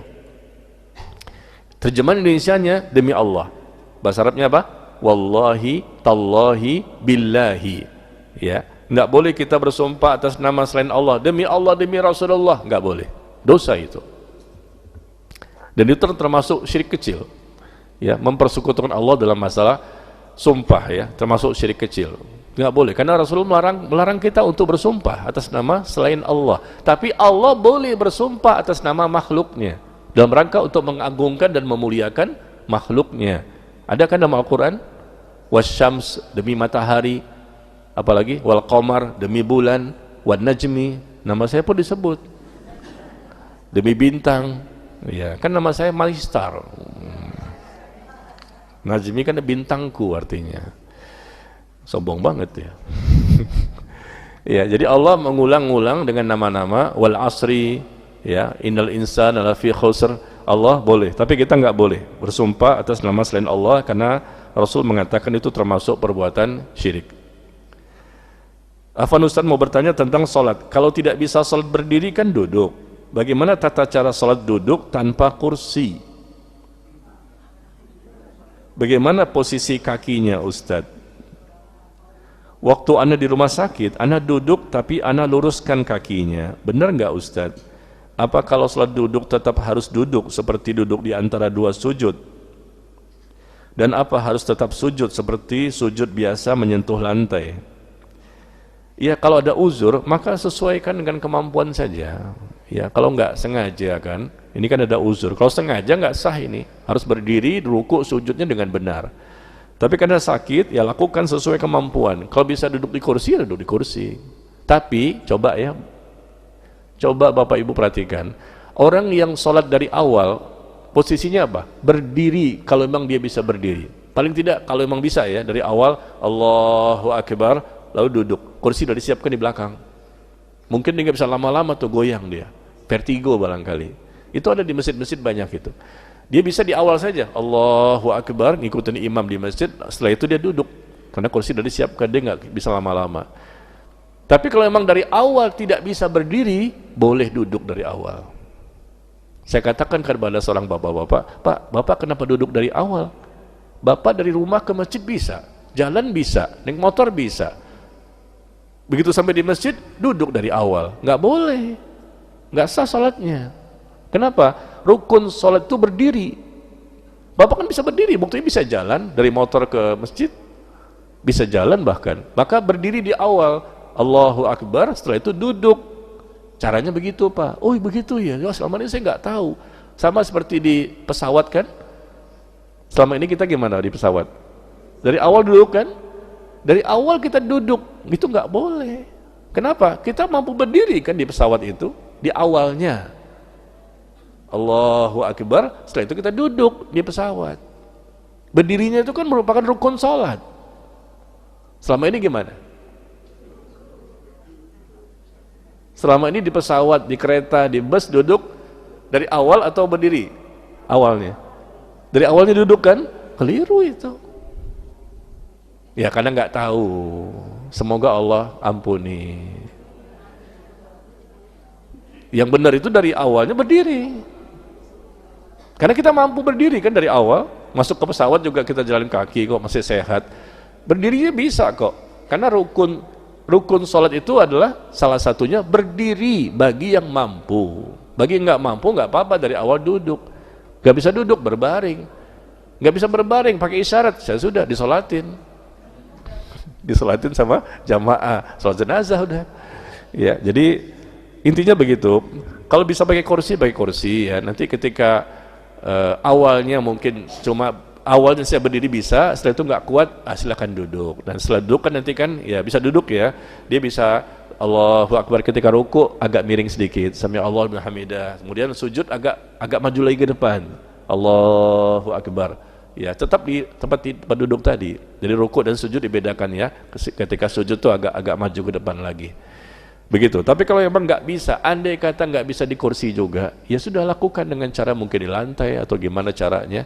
Ya, supaya tetap bisa berdiri. Ini kalau kondisinya dari awal tidak bisa berdiri, maka tidak masalah, dia duduk dari awal sampai akhir. Tapi kalau memang dia mampu, maka tidak boleh langsung duduk ya. Paling tidak minimal dia berdiri di awalnya. Ya, Bapak Ibu kan pernah di kereta, pernah di bus, pernah juga di pesawat. Saya rasa mungkin kita sama semua ini dulunya. Yaitu apa? Langsung duduk saja. Allahu Akbar. Kenapa? Uzur, nggak bisa berdiri. Padahal kita bisa berdiri kan? Ngambil barang di atas kita bongkar tuh, ambil tas kita. Berdiri bisa. Ya. Mau kencing ke belakang di toilet di pesawat juga bisa. Kita berdiri, jalan bahkan. Ya, maka upayakan dari awalnya. Tapi untuk terus-menerus berdiri di pesawat kan nggak bisa kan? Nah, kita juga mungkin oleng begitu. Nah, nggak apa-apa. Setelahnya kita duduk saja. Nah yang terakhir, aduh ini panjang banget satu halaman ini, satu halaman ya, nggak dijawab nanti saya nggak pulang.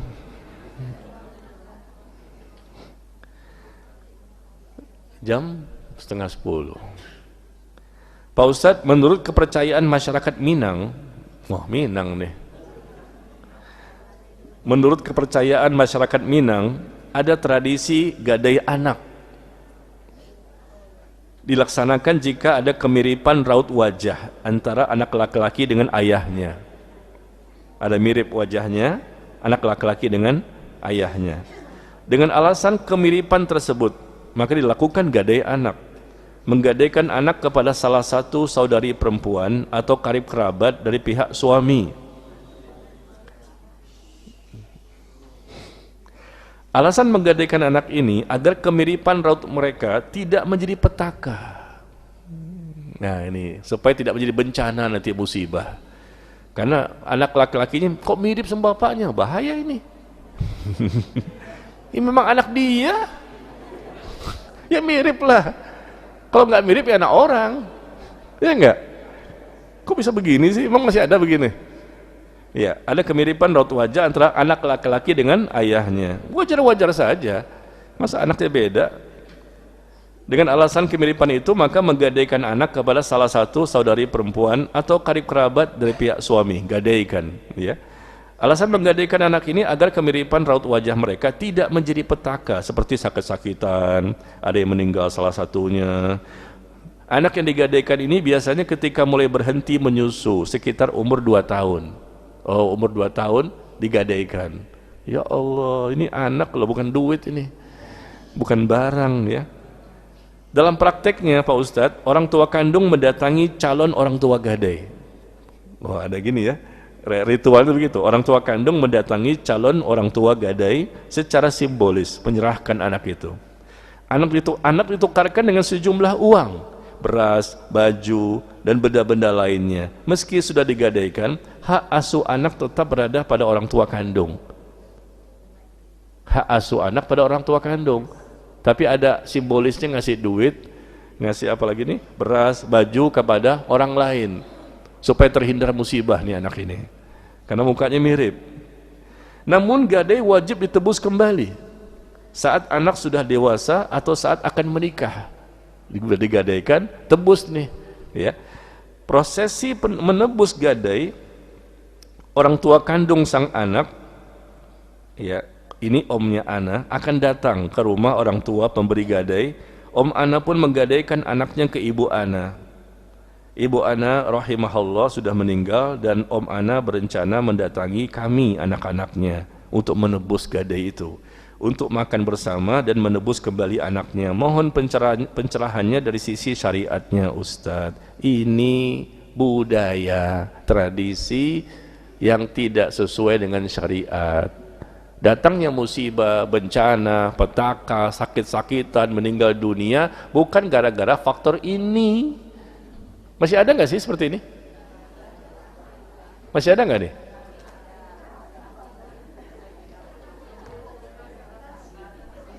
Di masyarakat Minang katanya, masih ada nggak sih? Masih ada? Saya kan nggak tahu, nanya makanya. Ini kan kata dia nih, menurut kepercayaan, apakah di sini apa di sana? Di kampung ya? Di Kampuang ya? Di Tanjung Mas nggak ada ya? Ya, yang jelas ya bahwa ini nggak boleh diamalkan, tidak boleh diritualkan seperti ini. Karena apa? Menyalahi syariat. Yang terjadi itu dengan izin Allah, takdir Allah, ketentuan Allah, ketetapan dari Allah. Bukan dengan sebab gara-gara seperti ini ya. Main gadai ke sana, gadai sini ya. Silakan Pak. Ada kaitan sama ini? Oh, bukan.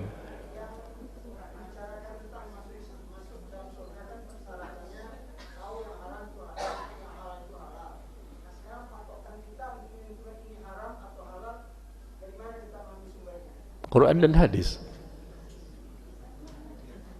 Al-Quran dan hadis. Allah mengatakan haram, kita katakan haram.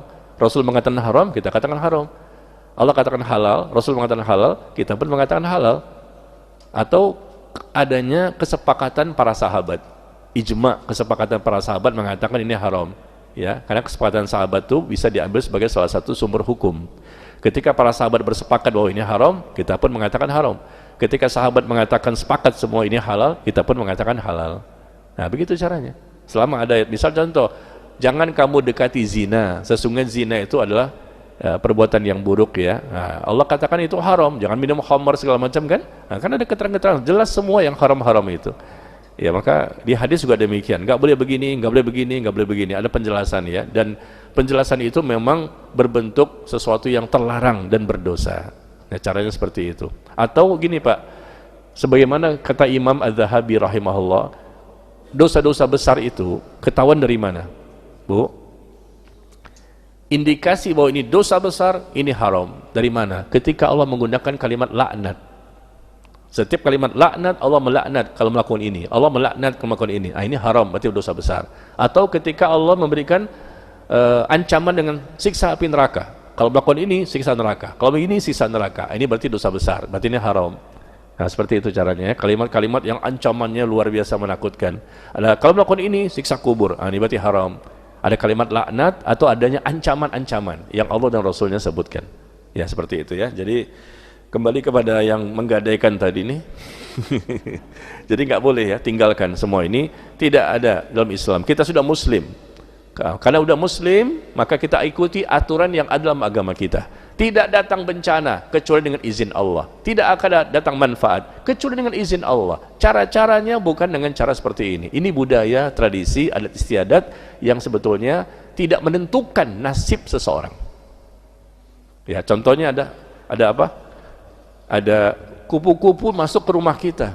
Wah, ada tamu nih. Nah, itu namanya tatayur. Itu termasuk syirik kecil. Tiba-tiba kok basah nih tangan, keringat. Kayaknya ada yang mau ngasih duit. Tiba-tiba malam-malam ada suara burung hantu. Wah, berarti ada yang akan meninggal nih. Nah, jadi menyandarkan sesuatu yang dilihat, didengar, dirasa, apes, ada musibah, berarti sial. Nggak boleh seperti itu. Nggak boleh bentukkan sesuatu menyandarkan bahwa apes sialnya musibah gara-gara semata-mata cuma karena melihat sesuatu, mendengar sesuatu. Itu namanya tatayur. Ya.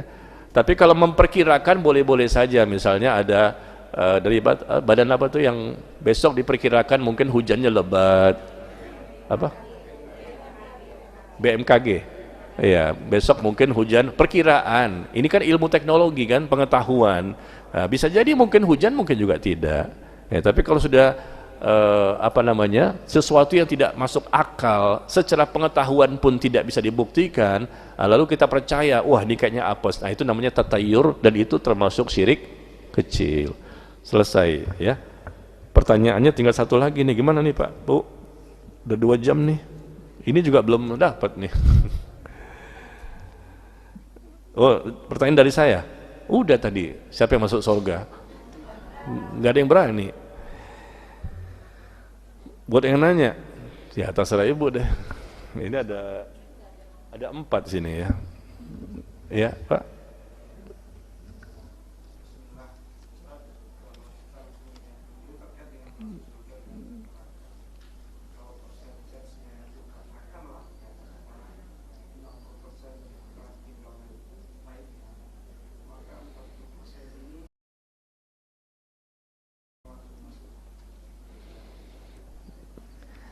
Iya.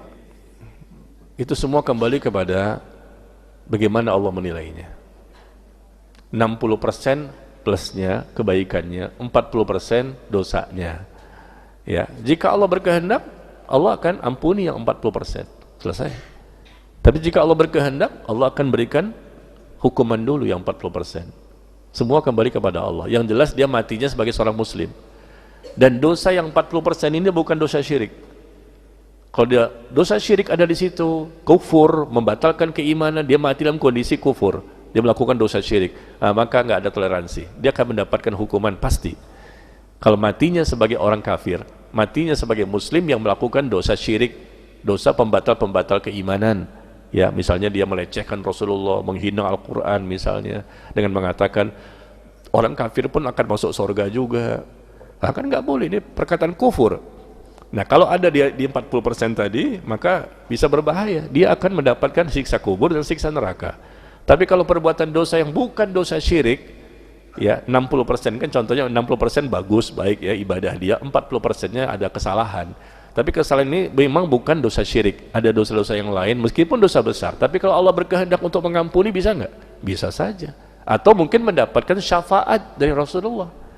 Karena Rasul mengatakan syafaati li ahlil kabari min ummati. Syafaatku itu diperuntukkan bagi pelaku dosa-dosa besar dari umatku.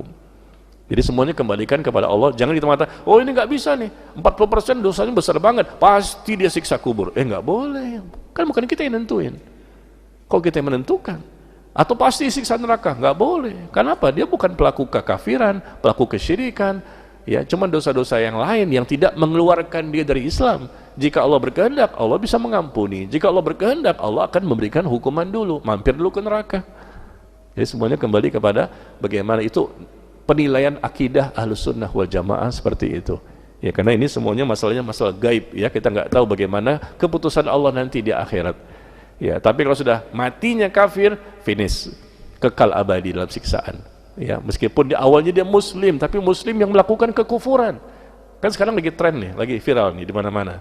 Bahwa ada seorang tokoh di YouTube ya ngomongnya bahwa orang kafir pun masuk juga surga. Dia memang doktor, tapi dia mengatakan orang kafir pun masuk surga. Nggak adil dong, kata dia. Thomas Alva Edison ini kan menemukan listrik.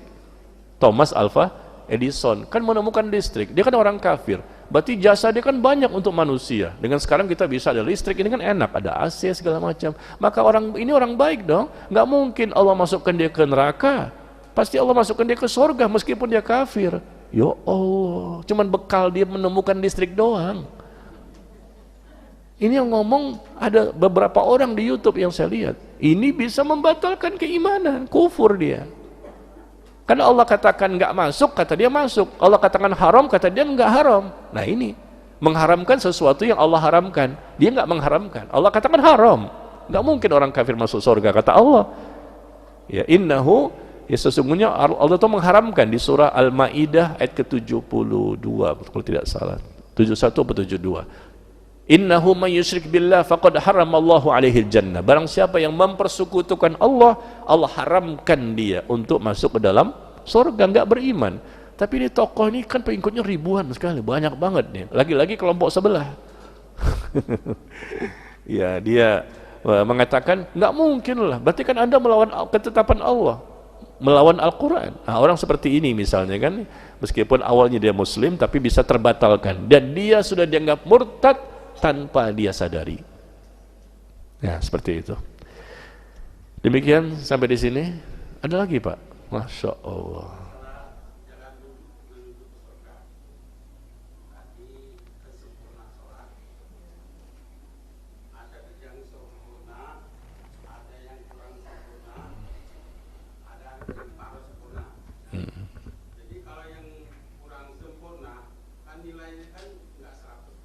Iya.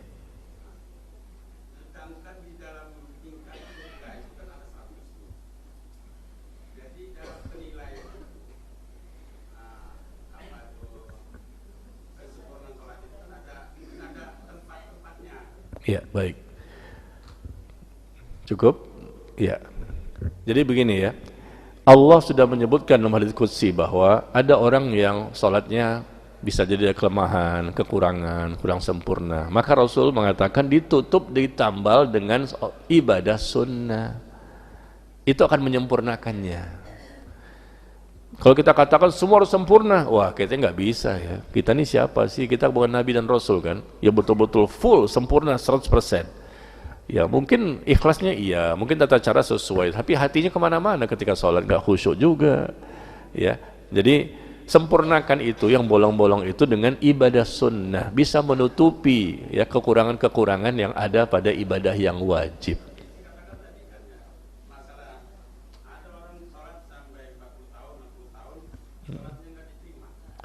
Kan itu fatal, Pak. Kesalahan fatal, maka nggak diterima. Kalau nggak sempurna itu kan misalnya dia sholat, dia niatnya ikhlas karena Allah ya. Kalau niatnya karena orang lain, berarti nggak sah sholatnya. Atau misalnya ada rukun sholat itu ada beberapa kan. Ya misalnya dia berdiri, dia mampu berdiri, dia sehat, tapi dia nggak mau, sholatnya duduk aja deh. Nah, nggak sah ini, karena ini fatal. Ya meninggalkan rukun sholat. Atau misalnya dia nggak baca surah Al-Fatihah. Ya udah nggak sah, fatal ini. Ya, termasuk tadi masalah ruku dan sujudnya ternyata fatal juga menurut Rasulullah. 60 tahun dia sholat tapi nggak dapat apa-apa dari ibadahnya gara-gara ruku dan sujudnya salah. Nah, ini dianggapnya fatal Rasulullah. Tapi kalau cuma kekurangan-kekurangan yang lain, misalnya contoh kekurangan apa yang tidak fatal, yang dianggap ibadahnya sah, dia berpahala, cuman pahalanya tidak sama seperti orang lain, ya, dia kurang sempurna. Contohnya apa? Mungkin ketika sholat hatinya kemana-mana. Ya, ini kan bisa mengurangi kesempurnaan sholat. Karena Rasul mengatakan orang yang sholat itu dapat 1/9 pahalanya, ada yang 1/8, 1/7, 1/6, 1/5, 1/4, 1/3, sampai 1/2. Meskipun sama-sama sholat, tapi nilainya beda, dari 1/9 sampai 1/2. Nggak semua orang sama pahalanya, meskipun sah sholatnya, dan memang tidak fatal, cuman mungkin dari sisi apa tadi, kekhusyuannya berbeda-beda. Tata cara ibadahnya sesuai dengan ibadah yang Rasulullah contohkan, tidak membatalkan, tidak ada yang fatal yang menjadikan sebab dia tidak sah sholatnya. Cuma mungkin masalah-masalah kecil, masalah-masalah ringan, ya contoh tadi misalnya, bukan ringan sih sebetulnya, masalah khusyuk tadi kan, tapi kan kita mungkin nggak bisa selalu khusyuk ya, mungkin kadang-kadang kita khusyuk, kadang-kadang juga kurang. Nah, maka itu ditutuplah kekurangan itu dengan ibadah-ibadah sunnah. Ya, selama memang sholatnya benar, maka ada pahalanya. Ya, tapi kalau tadi yang masalah rukuk sujud itu dianggap Rasul fatal, karena dia tidak mau belajar. Atau tadi satu lagi, tidak ada tumak nina, terburu-buru seperti sholat tarawih itu kan, 6 menit 23 rakaat. 6 menit 23 rakaat di YouTube tuh ada. Nah, seperti ini kata Rasulullah. Rasul masih hidup, sudah melihat ada orang yang seperti ini. Nah, kalau orang ini mati dalam kondisi sholat yang seperti ini, maka tidaklah dia mati di atas ajarannya Muhammad sallallahu alaihi wasallam. Karena ini fatal. Tanpa tumak ninah tidak sah sholatnya. Terburu-buru, cepat sekali dia. Apa yang dibaca? Ada pernya, begitu sujud, teng. Ada pernya begitu ya. Nah, ini bisa karena meninggalkan ya, rukun sholat menyebabkan ibadah sholat tidak diterima. Tapi kalau sekedar dia melakukan hal-hal lain yang sifatnya ringan ya, tidak membatalkan sholat, maka inilah kekurangannya bisa ditutup kata Rasulullah dengan dia melakukan ibadah sunnah tertutup. Maka perbanyak ibadah sunnah kita ini supaya bisa menutupi kekurangan-kekurangan di ibadah-ibadah yang wajib ya. Wallahu ta'ala a'lam bissawab. Cukup Pak, cukup. Maaf ya, saya sih mau aja, cuman Bapak Ibu kayaknya udah capek ya. Yang capek siapa sih sebetulnya? Bapak Ibu di sini nih, mohon maaf Pak, yang mau bertanya tadi yang kedua kalinya, mereka ini mau pulang untuk mengkhatamkan Al-Quran. Perkiraan saya itu, betul nggak Bu? Ternyata mau masak juga enggak. Kenapa? Karena hari ini bertepatan dengan puasa sunnahnya. Karena puasa Nabi Daud ya? Masya Allah. Demikian, wallahu ta'ala a'lam bis-shawab. Wa sallallahu ala nabiyina Muhammad walhamdulillahi rabbil alamin. Subhanakallahumma wa bihamdika asyhadu an la ilaha illa anta astaghfiruka wa atubu ilaik. Assalamualaikum warahmatullahi wabarakatuh.